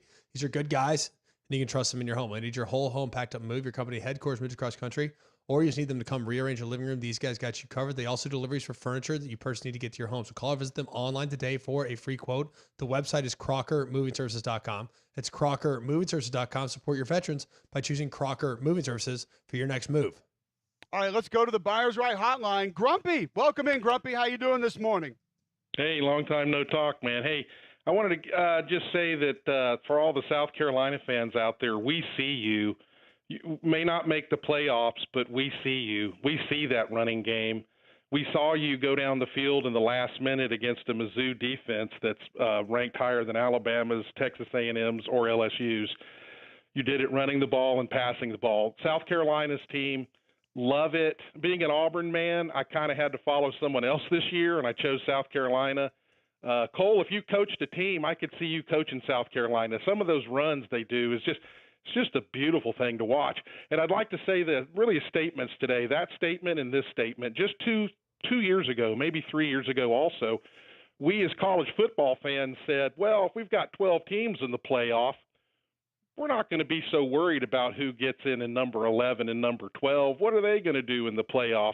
And then here we sit bantering back and forth about who could get in that 11 spot, who could get in that 12 spot, and those teams could actually win it. Like last week when it was going to be Georgia, maybe getting bumped. Oh, if Georgia could get in, they could win it, and they would have got in the 12th spot. College football, beautiful thing. Thanks, man. No, there's no doubt, Grumpy, and I think when you're talking about this South Carolina football team, they are fun to watch. The defensive line gets after it. They're aggressive. Now, they struggled with the stretch play. Nate Noel had that thing going, and we wondered last week, what could he get to? He was a little bit limited the week before, and now he comes out, goes 27 carries, 150 yards. Brady Cook actually gets the start. Nobody thought he was even going to play in this game leading up. He ends up being the guy. He has a bad ankle, had a fracture in his wrist. He goes 21 of 31, 237, a touchdown, a pick, made one really bad decision, but otherwise did some good things. Luther Burden, massive one-handed catch late. After he was in the tent, by the way, putting his glove back on his right hand when he came back in, goes in the game, makes the one-handed catch with his left hand right there into the end zone, but only 8 catches for 69 yards. I think he needs more targets. I think he needs more touches. But back to South Carolina, Greg, Dow Loggins does an amazing job of just different read plays, different misdirection plays, utilizing different players offensively. Nick Harbor had a couple big catches, and he's a guy that hasn't really been reliable with his hands this season. They are a fun team to watch. They're kind of an effort team. That's really, in a lot of ways, what South Carolina is this year. I love how they play. I mean, I think their defense is relentless. They're super athletic. They have done so many different things. So many different things to, I think, try to impose their athleticism on other teams. And I also think they're an interesting test case because they're very interchangeable. They have a lot of pieces on defense. They can play multiple positions. They have 3 safeties really that can play nickel, free safety, strong safety, and they can adjust and get into different things. And they're big, physical, and long on the outside. So I'm pretty interested. I'm pretty interested to see where this group evolves. Look, they're going to be young next year. They lose a lot of good players. So unless they go out and get a ton of guys in the portal on defense, this group is going to fall off pretty considerably. But the offense should be better next year, So it's going to be interesting to see where they go from here and what they prioritize in the portal. But think what they've done in the portal already. Rocket Sanders, he was a known commodity. We knew what he was. But guys like Joshua Simon, who I think is sort of the MVP of the South Carolina offense at tight end, blocks well, run after catch, solid hands, can line up all over the place, mismatch guy. You get him out of the portal a couple of years ago. I don't think anybody had any real expectations he was going to help your football team. You go get Demetrius Knight, who, by the way, Greg, might be the most interesting man in the Southeastern Conference. We can get into his entire story at another time. A guy that went to Georgia Tech as a quarterback, and Jeff Collins convinces him to move over to linebacker, transfers to Charlotte, then to South Carolina. He's having an amazing year. I don't think anybody thought he would be able to have the season that he's had. What about Kyle Kennard? What you've got from him out of the portal? Hell, Clayton White even told us himself, we knew he was going to be a good player. We didn't think he'd be anything like this. So saying that Beamer and company might have to lean on the portal, that might not be the worst thing based on what they've already done there. No, I think the portal's got a chance to be really helpful for them. I just think they do have kind of a nice culture going too, where if you're South Carolina, you got a bunch of tough guys that are grown men that are blue collar that want to go and grind. Like you got a couple of guys on defense and on offense, like South Carolina, finding Rocket Sanders, for example, Great find. A guy that was banged up at the end of his Arkansas career, has had some good tape in the past, but probably not in, heavy pursuit of everybody. Kyle Kennard, I watched him last year at Georgia Tech. He wasn't on everybody's radar as a complete difference maker. So they've found guys that kind of fit their culture and, hey, we're going to work hard. We're going to play hard. We're going to practice hard, and we're going to prove everybody wrong. I think finding guys that fit their culture is going to be really important moving forward as well. You're going to play for a player's coach. You're going to play in front of a great home field environment. Your fans care about you. They love you. You got brand new facilities right there. Stadium needs a little bit of a facelift. I think they got the money now to be able to do that, pull that off. So if you're a quarterback and you're a wide receiver, Greg, why would you not want to go play for Lenora Sellers in the way they're building that offense? I mean, he doesn't have a lot of guys with a lot of juice at receiver right now. Mazio Bennett's been a little bit dinged up. He's had, I think, a thumb injury and a knee injury over the last couple of weeks. He had 5 for 23 in this game, but they haven't been able to really get him going.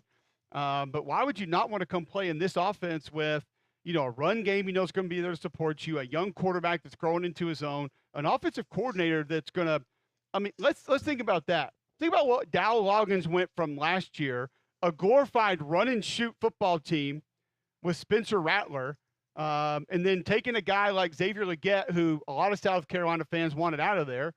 He goes and has a career year. Rattler gets drafted, and now you come in and you completely retool your offense to this sort of misdirection, veer, zone read, portion of your offense to suit Lenora Sellers' skill set, and then just his growth this year. I mean, this is a young man that on the move, he missed how many floaters down the sideline earlier in the year in scramble drill, like 5 or 6 in the first 3 or 4 games, and he hasn't missed any since, and he's hit a couple nice ones here in the last couple games. I just think that if you're a portal guy, it feels like, I don't know what the NIL situation is compared to everybody else. I'm probably never going to look enough into it to have a great idea, but there does feel like a lot of reasons that a lot of guys will want to go play there. I think so. I think there's a lot of reasons to like what they have and where they are. They have nice facilities. They have an offensive coordinator that has called plays in the NFL. You have a defense that's going to play a lot of man, going to be aggressive. So that's I would imagine, a pretty fun defense to play in. So yeah, I think it's a very attractive place, and they've proven this year, hey, look what we can do with transfers. Like that no I doubt. Think is pretty good. So it's going to be great. And hopefully, things are moving in the right direction for them. All right, let's go to some more feedback. 800-239-9569. You want to get in on the Buyers Right hotline, you can do that there. Text in 205-834-9450. Twitter feed going to be open as well, at Mac and Cube. We've got some feedback coming in there. Always take your thoughts on the show and what you feel like we need to be getting to, talking about. Tree of Liberty 007 tweets into the show, at Mac and Cube. How the hell are we not talking about Bama? I know it was Mercer, but add that to the last few games. We look like we are peaking at the right time.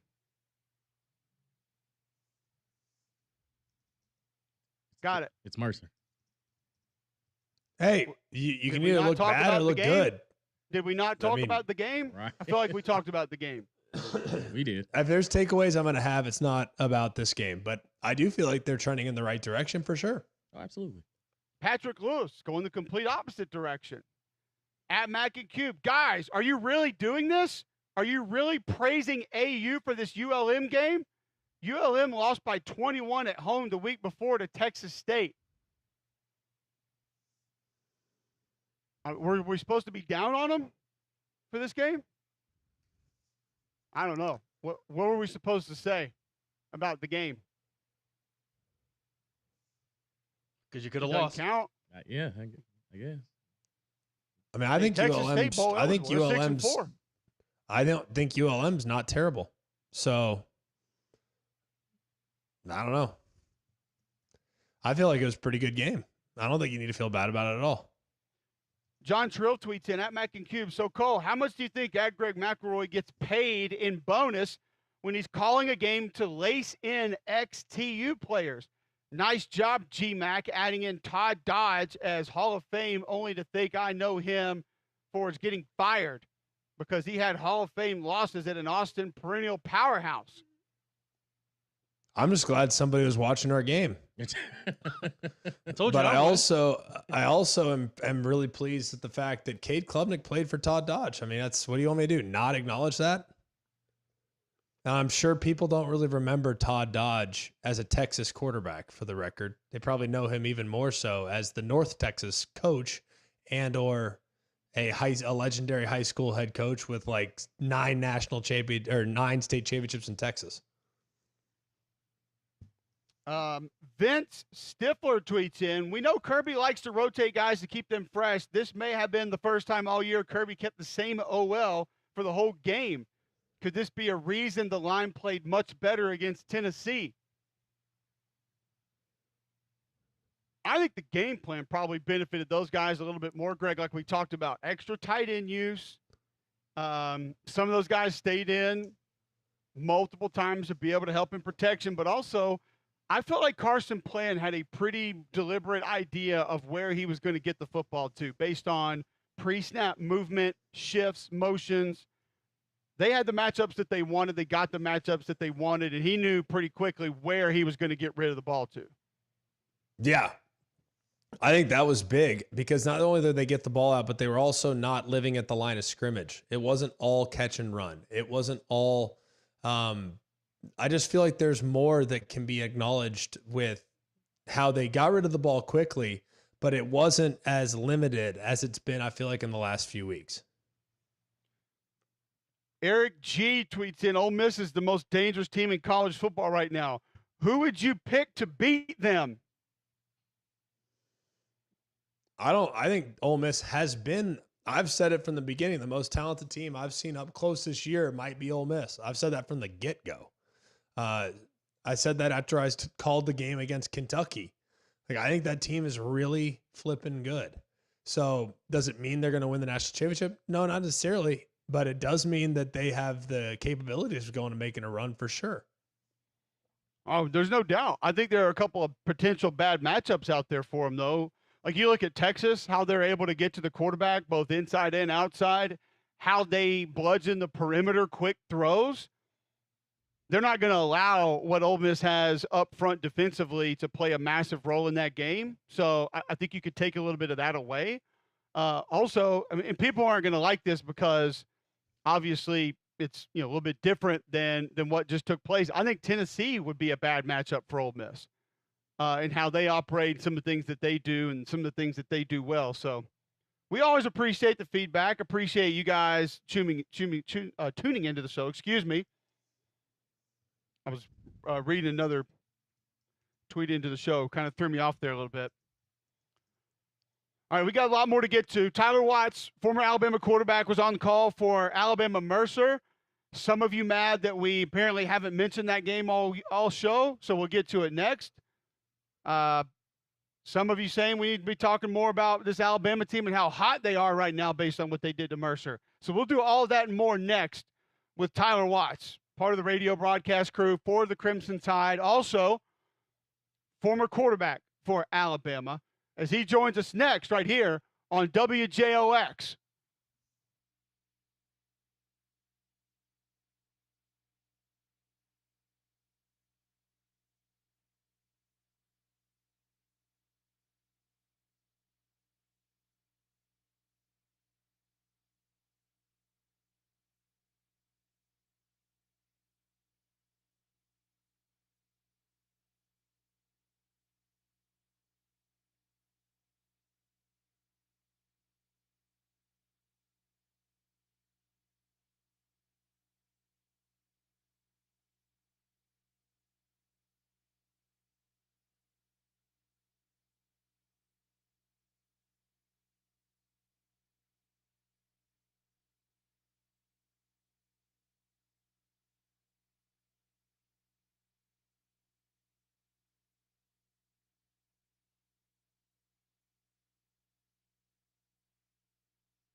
All right, welcome in McElroy and Cubelic in the morning. It is 9 a.m. Monday, November 18th, right here on Jocks 94.5. Glad you guys are all tuned in. We'll get to Tyler Watts in just a moment, but first, I want to tell you about our friends at Backyard Adventures. I've got the playground in my backyard, got the basketball goal as well. G-Max got the basketball goal at his house. We love what it does for our kids. Backyard Adventures came and put my playground together in my backyard. They assembled the entire thing. So I didn't have to pick up any tools to be able to do it. It was wonderful. Jeff and the guys are great. They can help you with it as well. And it's not just the playgrounds, Greg. It's that basketball goal as well. Yeah, the basketball goal has been a great investment for our family. Really have enjoyed everything that I've received from Backyard Adventures. The amount of time we spend outside, playing on the basketball goal, shooting hoops, spending time together has been off the charts good. I know you guys will have the same experience if you go and check them out off Cahaba Valley Road, or you can go online at backyardalabama.com. All right, let's go to the Buyers Right Hotline. Welcome in Tyler Watts, member of the Alabama radio broadcast team right there next to Chris Stewart.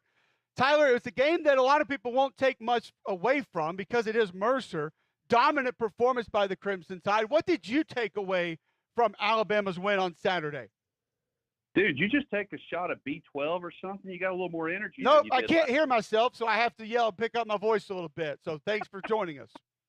Appreciate it. Good to be here. What do you take from it? It was you're playing the Southern Conference champion. Obviously, they were undermanned. They were playing for more than just this game, although it was cool for them, obviously, to come in and play Alabama. They didn't start their starting quarterback, DJ Smith. They went with their backup, Whit Neubauer. And, look, it's a gritty little football team. I think the takeaways from it are you were just hoping that Alabama would come out with the right mindset, that they would be prepared and they would execute and not have any mental mistakes throughout the course of the game. And for the most part, they did exactly that. What do you make of you can't take a lot from this game. I don't think it is, but I just think it further emphasizes the improvement or the commitment to the run game that we're going to continue to see down the stretch. Do you think this offense has completely evolved to the point where now it's really more about ground and pound above all else? Because it thought for a moment against LSU, maybe that was game plan specific, but it's almost like they're going to double down moving forward. No, I think that they feel that is their best path to victory of keeping defenses honest is by being much more balanced than what they were in the middle part of the season. You know, you have a lot of explosive playmakers on the perimeter, and from Coach DeBoer's background, he loves to spread the ball around and have multiple guys touch it. But then at the same time, you kind of have to understand who you are, and it takes several weeks because of obviously the roster changeover, limited work that you have on the field in preparation for the season. So it takes several weeks for all these teams to kind of really figure out who they are and what their best path to victory is. But yeah, I think that this is a team that if they could live in the throw into 20 to 25 times per game, they feel really good about their chances of winning. And because you're giving multiple looks, it's not just out formation, running off tackle, power game, and things of that nature. It puts a lot of pressure on defense to be able to defend what they're doing with emotions and all the various running packages that they have coming out of the backfield. I'll tell you one guy that I love seeing getting some targets was Robbie Utes. Tyler, he's somebody that has done so much dirty work for that offense over the years. Seeing him get the ball down the field, being able to get into the end zone, get a couple other targets, just absolutely love that aspect of Alabama's offense on Saturday. What were your thoughts of just everybody who got involved?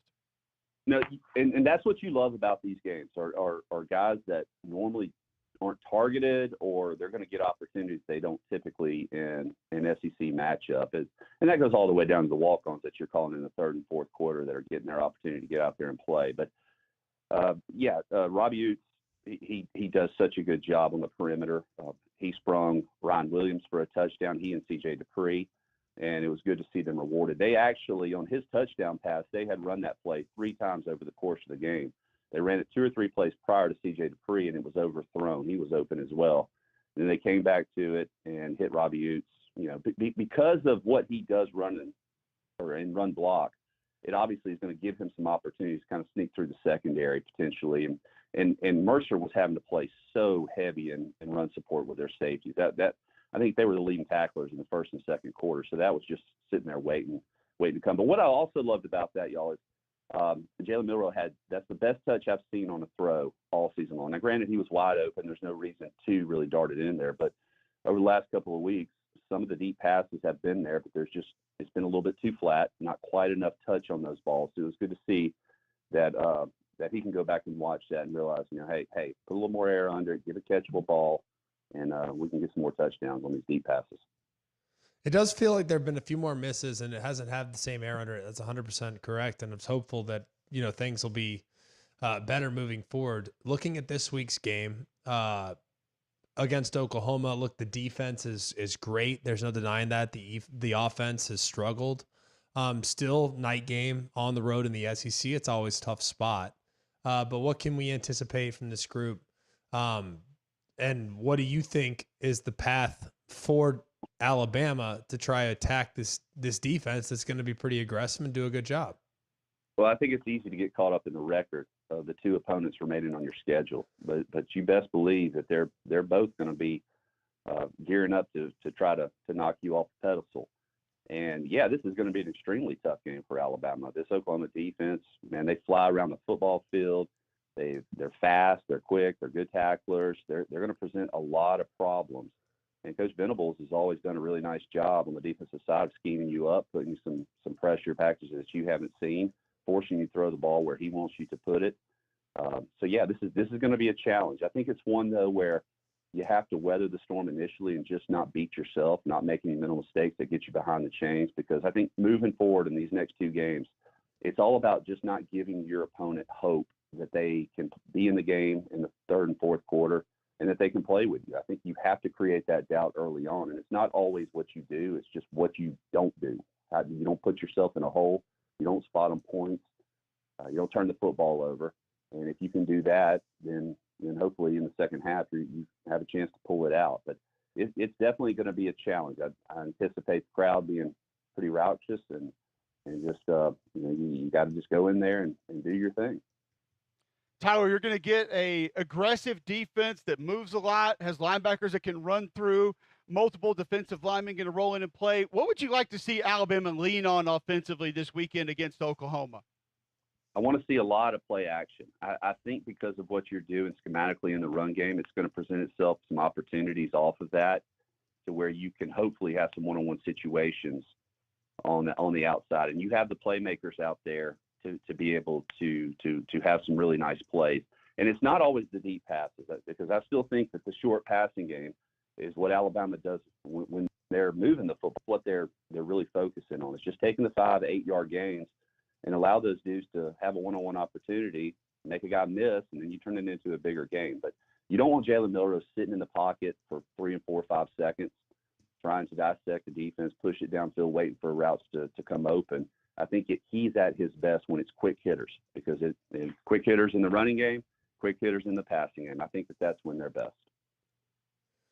How is there someone that you would like to see get more touches or opportunities in the next couple games? Well, we continue to talk about Kendrick Law and just the dynamic of stressing the defense from the horizontal off the jet sweep motions that he has. And he'll get 2 or 3 carries, it seems like, early in a ball game, and then he kind of goes away. And maybe that's enough to kind of set up everything that they want to. But I still want to see him continue. I just think you have a lot of weapons on the perimeter that you can really expose defenses when you're staying committed to the running game up the middle. With the read option, you're putting the pressure, you're forcing the safeties down. That's going to create more opportunities for these guys on the same. But, Jeremy Bernard has had a couple of catches the last couple of weeks, but not a ton. So I think he's another dude that is going to get his chances here in the last 2 weeks. Tyler, as we look towards the closing of this season, 2 more weeks left in the regular season, what has to happen ultimately for Alabama to close this out? And if they do, most people believe they'll be in Atlanta for the SEC championship game. I mean, one of the simplest things in football is just keep your head screwed on right. Don't read the press clipping, so to speak, and don't think you're better than what you are. You still have a lot of improving to do. And from that standpoint, I would definitely think that this football team needs to have a chip on its shoulder from the standpoint of of just proving to the committee and to everyone else that they are improving and heading in the right direction. But it's all about focus on self. And if you can maintain that, not worry about who your opponent is, and just concentrate on getting the best that you possibly can at your craft and performing as good as you can every single week. The rest of it's going to take care of itself, because it's all about, you got to win. You win, everything else will take care of itself. But, you can just put on some game film of last year's Iron Bowl and realize a team that you thought you were going to go in and walk all over, and it was a dogfight, and took a 4th and 31 and unbelievable play in order to get into that SEC championship. So nothing's a guarantee, and you got to play well every week, because all these teams are capable of beating you. Finally, Tyler, as you kind of evaluate the SEC from a distance, every week it's like a war. It feels like it's as much like the NFL as it's ever been. Is there a team that you've seen this year that you feel like is a cut above? Because it feels like everybody's kind of got some flaws and everybody's got some strengths. Is there a team, though, that you think can elevate, or maybe is, a little higher than everybody else? No, that's the short answer. It seems that there's such inconsistency of being excellent, but you have a lot of really good teams. So it is NFL-like. It's like who shows up on the day and on that particular day and plays the best. Because I can even look at Texas, who we're all saying is a cut above everyone else, and not super impressed with them. I mean, they let teams that shouldn't hang around. They don't always put tons of points on the board. I think that everybody is beatable, and that's really across. I mean, heck, Oregon is lucky to get out of Wisconsin with a win. So everyone across the board is beatable right now. It's just who shows up and play. But we've all seen flashes of excellence by a lot of different teams in this league. Tyler, thanks for the time, man. Always appreciate it. Enjoy the game this weekend. Hey, thank y'all. That's Tyler Watts joining us on the Buyers Right Hotline, member of the Alabama radio broadcast team. Just his thoughts based on how he saw that Alabama-Mercer game in person and how some of that's going to translate moving forward. We can help you with your health moving forward. It's by calling the CBD store. Just stopping by one of their 3 locations. Highway 280 by Bailey Brothers, 150 by the Cajun Cleaver, Trustville just off 459, and now downtown in 5 Points. Your CBD store, largest brick-and-mortar CBD retailer in the world. Trim by SunMed, in stock now at your CBD store. If you're looking for a little bit of weight loss assistance before the holidays get here, stop into your CBD store. They can help. Your CBD store, first company to have USDA certified organic oil supplements. They've got the stamp seal on those products so they can meet and achieve a certain set of standards and tests to be signed off on. Arthritis, anxiety for you or your pet, your CBD store's got it. If you're looking for a little skincare advice, a little bit of way to help with gut health, you or your pet, your CBD store can help. Stop by one of their 3 locations today. Your CBD store, where good health hits home. Back with more Mac and Cube right after this.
All right, welcome back in. McElroy and Cubelic in the morning. Monday, November 18th, right here on Jocks 94.5.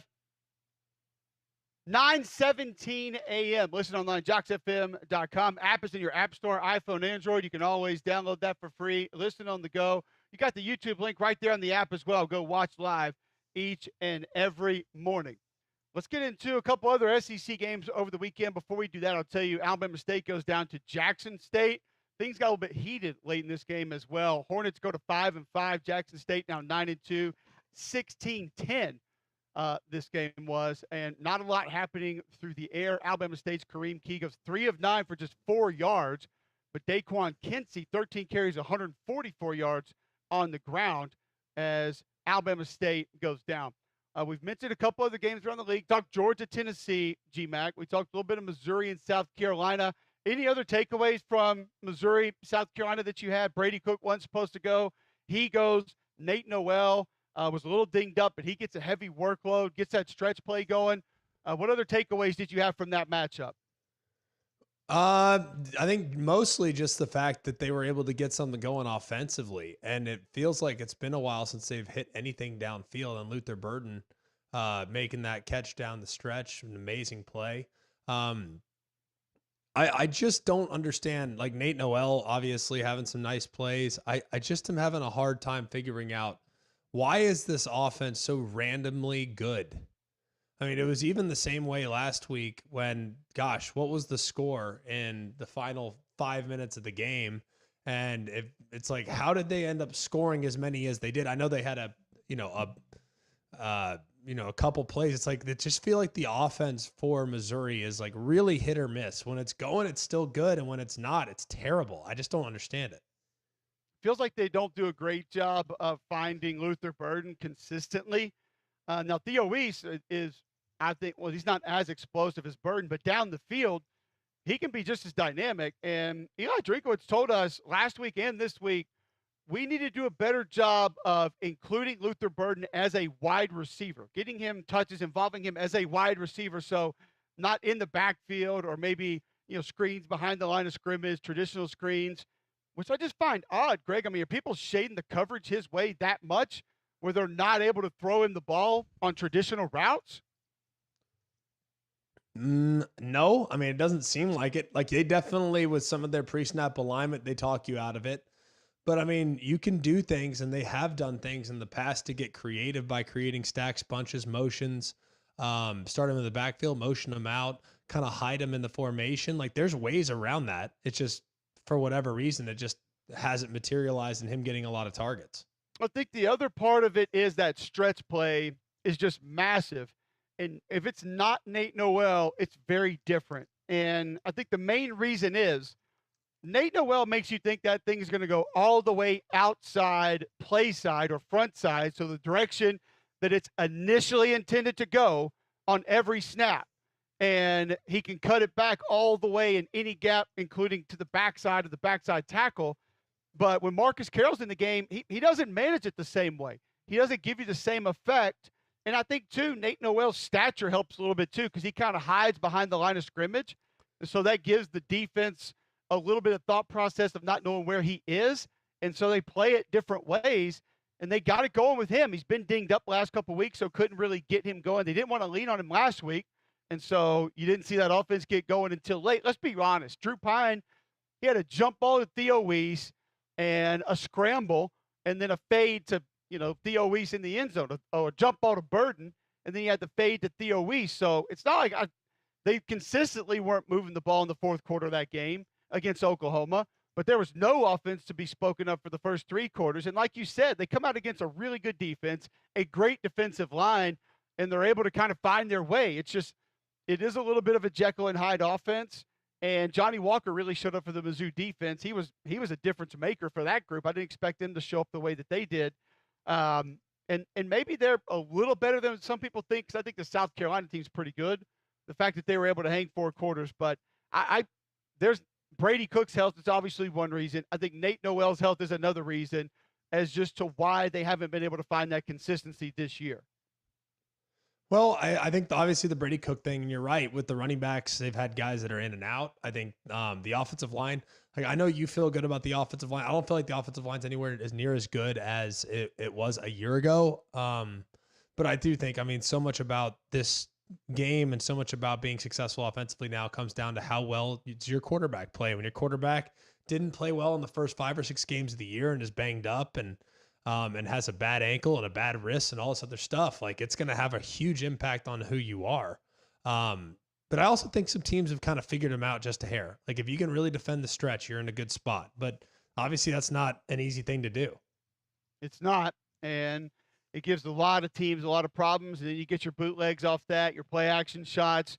And then, of course, you're going to get a lot of the different motions, movements with split zone and different jet motions that your offensive coordinator is going to throw at you. And honestly, we both think that he's one of the best in the business. So it can be confusing at times, but they do a great job sort of manipulating all of it and making things look just a little bit different. All right, so that was Missouri and South Carolina. As South Carolina continues to sort of look like one of the hotter teams in college football right now. Kentucky handles Murray State 48-6. Not a lot of big takeaways here. Kentucky did get the run game going early. Felt like Vandergriff a little bit more comfortable, but Jamarian Wilcox, I think he continues to look like he's going to be a guy that's really going to be able to help the Kentucky run game down the road, obviously if he sticks around. Texas A&M smashes New Mexico State 38-3. Not a ton to really make of this one either, Greg. Marcel Reed throws for 268, 2 touchdowns. The run game, maybe not as dominant as I thought. They do run for 209. New Mexico State just couldn't get anything going offensively. You give that defensive line a ton of credit for how they were able to handle it. But Texas and Arkansas, that one goes a little bit different way than a lot of people thought. Texas just couldn't really get the ball into the end zone early on. I feel like they moved it okay. Quinn had a pretty good day. The run game was not there to the extent that they wanted it. They got Taylor Green off platform, forced him to move a little bit. He couldn't get comfortable. There was no downhill run threat from the Arkansas offense. I still continue to say, Greg, the middle of that Texas defense is one of the most underrated units in all of college football. They prove it against this Arkansas rushing attack. And I guess it's a nice win. I think a lot of people are going to probably look at this and say, why did you not handle this in a better fashion? But I never also felt like Texas was really threatened in this game either. No, never really threatened. It was a strange game because they were in full control. And then all of a sudden, things flip on a dime. Next thing you know, it's middle of the fourth quarter. Texas hadn't done anything in 2 quarters. And it's like, how is this game close when it never really felt like Texas was in legitimate danger? You know what game it felt like a little bit to me? Not as many mistakes, not as many significant moments, but it felt a lot like the Vanderbilt game for Texas, where they were never really, it was never in doubt that they would win, or at least it didn't feel like it from an outside observer, but it was never really in a position where they could just absolutely twist the knife and call it a day. You know what I mean? Did it not feel kind of similar to that for you? I think it's a very fair comp to say that that's kind of the way that one played out and the way that one looked. Because again, you watch the film and you see multiple receivers, backs get easy throws. They look dynamic. They turn them into explosive or semi-explosive plays. You see that Texas front kind of ruin the Arkansas offensive line. Armstrong got a couple plays down the field. Misdirection got him a couple of times, some cutback runs. But I'm with you. Very similar, except for the mistakes that game kind of went in the same direction that the other one did. Defensively, not only that front, I thought Jahdae Barron played one of his better games that I've seen him play this year, out wide for that Texas defense. Colin Simmons continues to come on off the edge. He had 2 sacks in this game. I don't know if Jaquindon Jackson's healthy, but they could not get him going downhill. And I think this Arkansas offense kind of has to have that part. You compare it to the Vanderbilt game, I think this Arkansas offense kind of similar to Vanderbilt's. They got to have that part going so they can build everything else around it, and they just weren't able to get that going against this Texas front. So, but a good comp there with the Vanderbilt game. I like that. I think that's fair, and one that it probably looks similar to. Before we go to break, G-Mac, tell our listeners about B-Dry. Well, B-Dry's been serving customers in this community for 60 years, and I've always appreciated to know that I have the largest waterproofing company in the country that is at our disposal right here in our own backyard. They can stop all 5 ways water can enter your foundation, and they're going to take great care of you if you call them today. One other thing I love too is knowing that they will go out and take care of your family for 60 years. 60 years. And knowing that 60 years of satisfaction from customers, they'll have the life of the structure warranty is something that gives me great peace of mind as a homeowner. Call them a day for a free assessment. They'll come out and check things out, and they'll also give you 12 months interest free and no payments for 12 months. So call them at 942, golly, be dry is the very best. My throat, by the way, a little dry, trying to get that rectified. That for two. Call them a day, 942-1976. You can also go online at bedryalabama.com. We're going to get some Dales for you to chug during the break. Badly. I need it. I need it bad. All right. Talk a couple more college football games from over the weekend. Outside the SEC, is there one that we should be concerned about, even though they got the win? We'll talk about it next on Mac and Cube in the morning.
All right, welcome back in. McElroy and Cubelic in the morning. Glad you're with us right here on Jocks 94.5, 9:31 a.m., Monday, November 18th.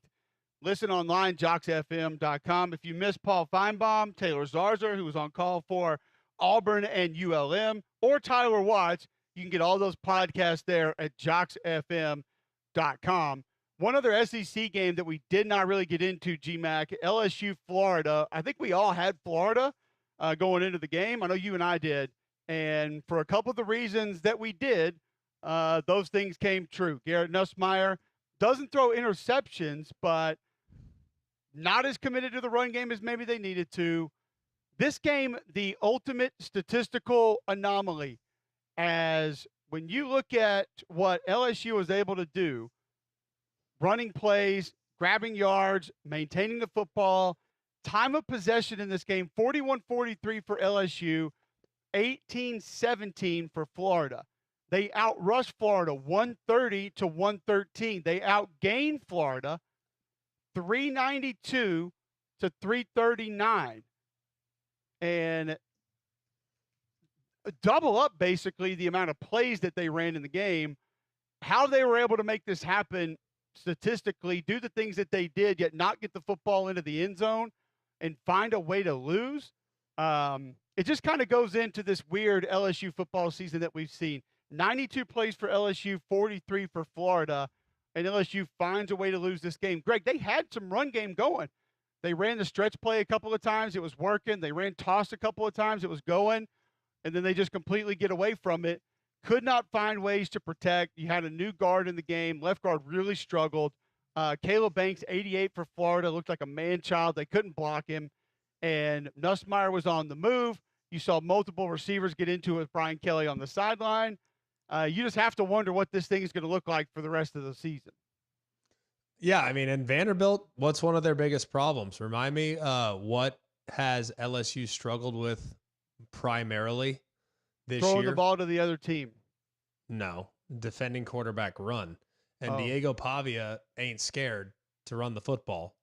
I think it's a bad matchup for LSU, if you want my opinion. You got a team that's going to try to, throw the kitchen sink at you, and you're going to have all sorts of different things. If this game was played in Vanderbilt, I'd feel real good about what Vanderbilt could do. The fact that it's on the road makes it a little tougher. But here on Monday, I'm not super convinced that Vandy won't win this game. I mean, I feel pretty confident about it, actually, at the moment. I mean, I wouldn't really push back on it, and mainly, Greg, because we mentioned this, like we talked about with Paul earlier in the show, where are teams going to be mentally now moving forward? I think LSU is the main one. If Ole Miss would have lost a couple weeks ago, we would have thought this about them. Who's going to show up? Who's going to want to play? What kind of fight are you going to get from this LSU football team? I think that's my biggest question moving ahead. Not so much how can they retool the offense, what can they do differently, how are they going to defend Diego Pavia? I think it's just more of, one, who's in uniform, who's available, and then two, what kind of effort are you going to get from that football team? Yeah, I mean, I think there's a lot of questions about that. And I do think he has a lot of young guys, though, that are still pretty hungry. I think he's got good players on his team. And Nuss is going to continue to play hard. I'm not super worried about, culturally, I think they have a pretty good culture. I would anticipate them playing well again this week. They gave great effort on Saturday. They gave great effort. They just got out executed, and on a couple pivotal down and distances, Florida made plays. So that's kind of the way it goes. So DJ Lagway, 13 of 26, 226 in the game, a touchdown, no picks. Florida rushes for 113 yards. Keep in mind, that was only on 42 plays from scrimmage. Jaden Baugh has a 55-yard touchdown run. Jacoby Jackson took one in from 20 yards out. He ran 6 times for 37 yards. Elijah Badger was a man-child, 6 catches, 131 yards, a touchdown. Had a couple contested catches down the field.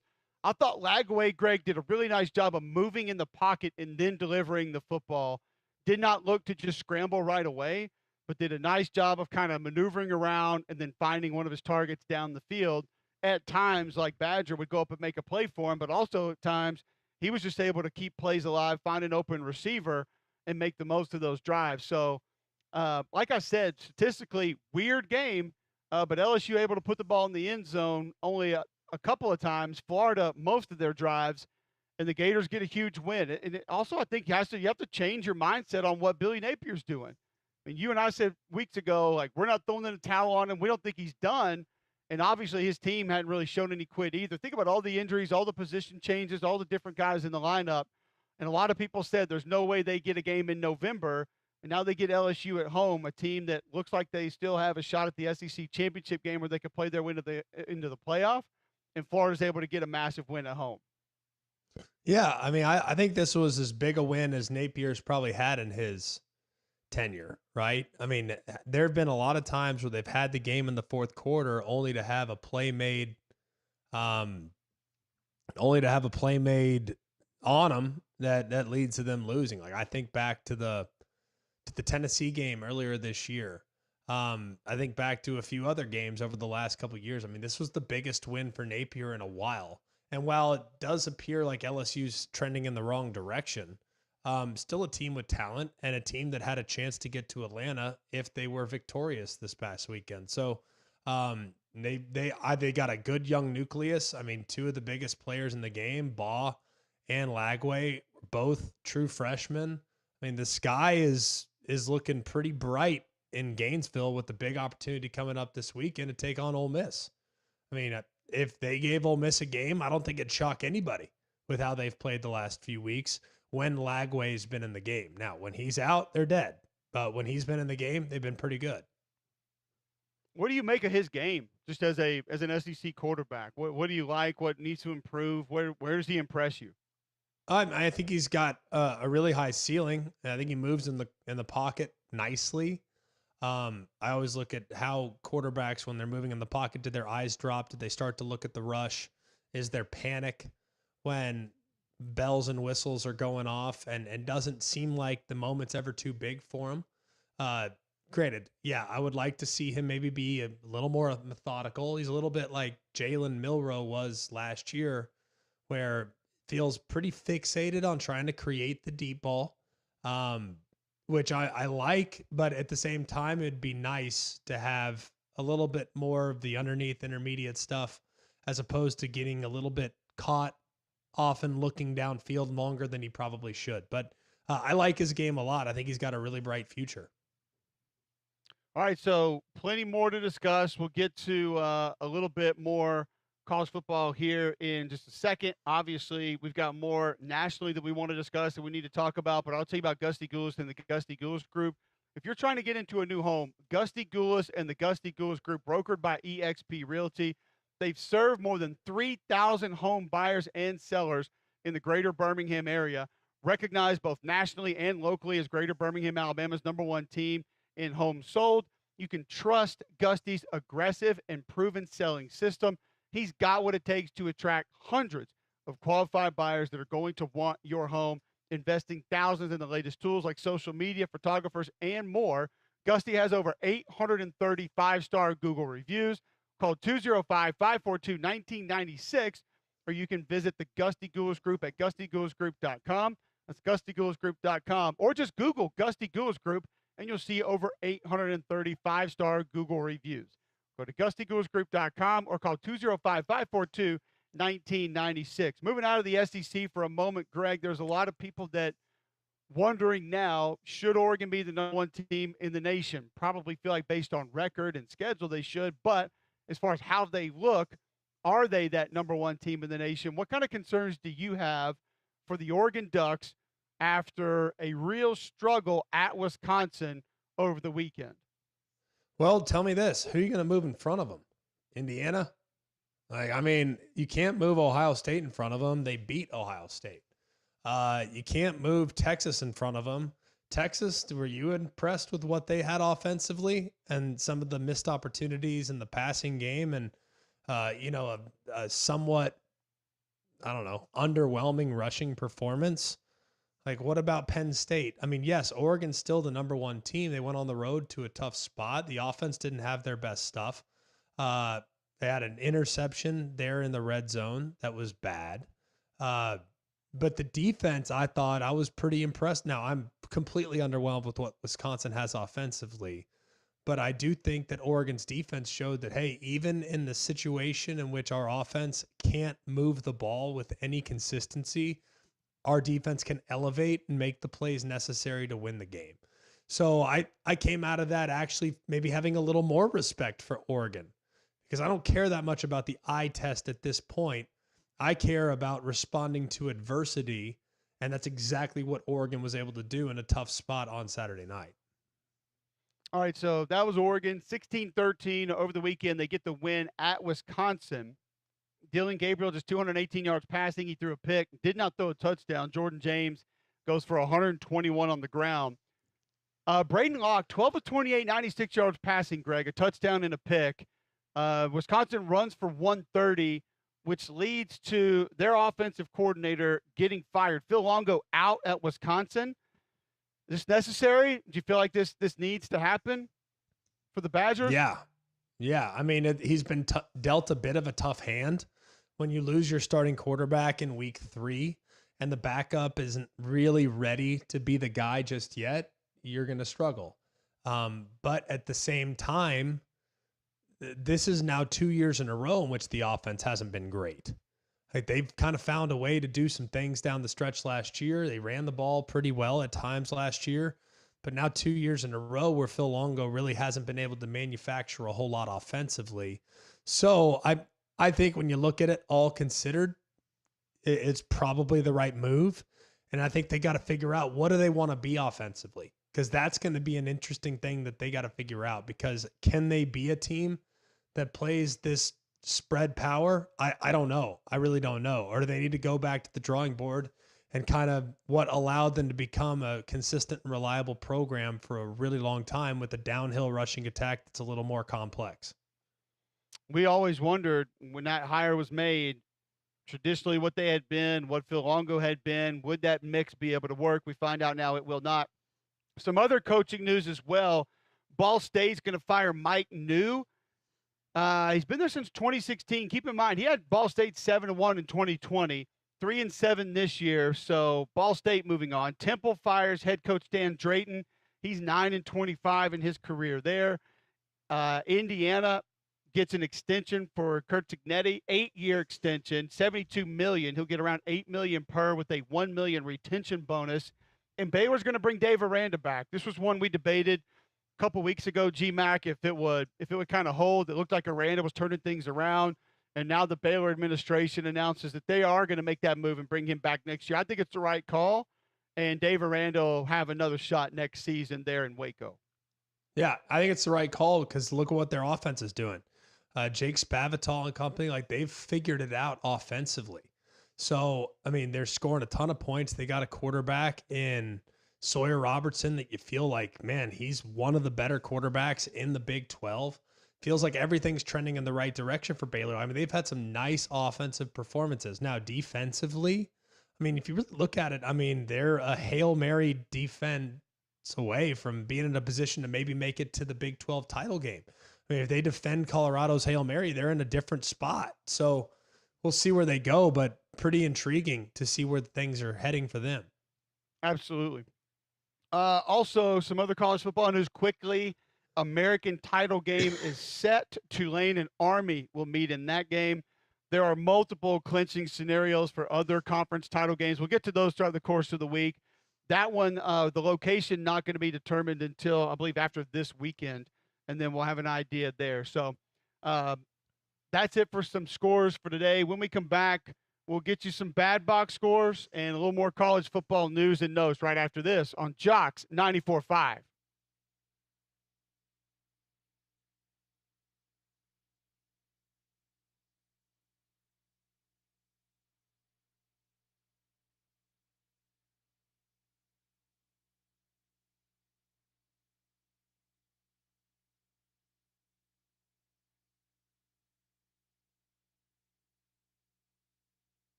All right, welcome back in. McElroy and Cubelic in the morning. No, thank you. It is housekeeping coming in. Sorry. 9:49 a.m. Monday, November 18th, right here on Jocks 94.5. And we got to get to our bad box scores of the day. I will not oversell them. I will just give you the scores and the teams as we celebrate the best of the worst. Personal foul, 69, offense. He was giving them the business. Intentional grounding, offense number 7. It's a 10-yard penalty. I'm talking to America here, excuse me. That's the game. All right, we'll start off with Illinois College, the Frontiersmen. Bulldogs. Nope. Illini. They're the Blue Boys, Should have known that. and they just snuck past the Beloit College. Beloit They College. are the Bulldogs. They're not. Okay. They're the Blue Bombers. I'll say the Terriers. They are the Bucks, and they got bombed Sweet. 96-14 over the weekend. Wait a minute. Football or basketball? Football. Oh, my gosh. Oh, boy. It was 35-0 after one. Okay. And the Blue Boys continued to put it on them as it was 69-14 at the half. Like in public? Like you let them do this? Oh, boy. They best part was that they actually clinched their second playoff berth in school history You bet they did. with a win in this game. They're now 8-2 on the season. Here are a couple of other, just quickly to remind you, Illinois College scores from this season. 77-34, 84-0, 56-14, 42-14, and then this one at 96-14. Okay, In yeah. the game, first down differential, 38-11. Rushing yard differential, 163-27. That was on 38 carries Oh, boy. for Beloit College. Ugh. They average 0.7 per. Your passing differential for Beloit College, it was just 95 yards on 10 of 22 passing. That's not good. Did have the one passing touchdown. Right. Illinois College threw 50 times. They completed 38 for 7 touchdowns on 685 yards. Air raid, baby. I'm here for it. That would be a total yardage differential of 848 to 122. Yeah. Beloit College had 12 kickoff returns for 219 yards. There Okay. we go. There we go. There we go. They got They something. were 3 of 17 on third down. That's what got them. That's So where the turning point. Individually, for Illinois College, Destin Chance didn't leave it to that as he completed 37 of 49, 620 yards passing, 7 touchdowns, 1 interception. That's about On about the it. receiving end, you thought that was. How about Colin Brunstein? 14 catches, 335 yards, God almighty. 4 receiving touchdowns. Man, now he was a baller. He's a baller. And we thought Kyle Leonard's day of 9 catches, 112 yards and a touchdown would be good. No. Not to be outdone, Tanner Spencer ran 14 times for 105 yards and 4 rushing touchdowns. Oh, light work. It was a day for the Blue That is Boys. a day. Sounds like a month. Also, the Pikeville Pirates. Pioneers. No. Pioneers. I'll say Piranhas. They're the Bears. Oh, weak. They just snuck past the St. Andrews. Golfers. No, The Dolomites. they're the Tigers. It's simple. They are the Knights, and they Okay. are 0-9 on the season. Oh boy. Who? Pikeville gets to 5-5 with a 90-14 win. What's up with these 90s, Wow. man? They're Told waiting you, till man. November. Football. 90s is where it's Football. at. You God didn't want to. almighty. First down differential, 35-18. Pikeville outrushed St. Andrews, 91-22. Oh, That was boy. on 20 carries. Okay, well, I'm ready for these passing yardage then. Let's go. Oh, St. Andrews passed for 227. They were 26 of 55, 4 interceptions. Oh, okay, yeah. Not terrible. Pikeville. Greg, how's this for efficiency? 41 of 47, 646 yards. Woo! 646? Pikeville did not punt in the game. Didn't need to. Wow. They kicked off 14 times for 632 yards. Boy, Legatron. That'll do And it. they were only 2 of 5 on third down. They made all okay. 12 of their PATs, and they were 7 of 7 in the red zone. There we go. That's a Wow. fishing ball right there. St. Andrews 5 of 15 on third down. It's an inefficient Now, ball right there. In the game passing, Lee Kirkland had all 47 attempts, all 41 completions for all 646 yards. That's just disrespectful. Stop the music. He passed for 11 touchdowns in the game. Bout it. Wow, I that, know who I'm going Wow. about it tomorrow. that sounds like Derrick Henry just giving them the ball, doing everything. Lee Kirkland, 41 of 47, 646, 11 touchdowns. He did throw the 1 interception, and he was sacked 1 time. Look, even Shaq misses his free throws, all right? Like, And on It the happens. other end of that, Kedrick Potters, 22 of 47, 198, 1 touchdown, 4 interceptions. Not a good day Oh, at the no. office. Amon Williams, 6 catches, 126 yards and a touchdown. Diego Soto, 9 catches, 118 yards and a touchdown. Brandon Newton, 6 catches, 97 yards, 4 touchdowns. Let's go. all right. Jordan Williams, 7 for 97, 2 touchdowns. Tyrese Christia, 3 for 85 and a touchdown. Jalen Royal IL, 4 for 45 and a touchdown. Okay. Yukari Baker, 3 for 41 and a touchdown, receiving for Pikeville. I'm here for it. Those are your bad box scores of the day. That's what we call depth. Big play abilities from the receivers. You love to see it. All what timers, it is? Greg? I would say 96-14 is usually pretty eye-opening. Yeah. That's an all-timer. That one What will about get your 90 to attention. 14 with 41 to 47 for 646 and 11 touchdowns? No, not as impressed. That's Not about an it. all-timer. Got it. Yeah, Not they as did have the 1 impressed. pick, so you're probably right. Appreciate Paul Finebaum, Taylor Zarar, Tyler Watts stopping by today. Tomorrow, we've got Andy Burcham.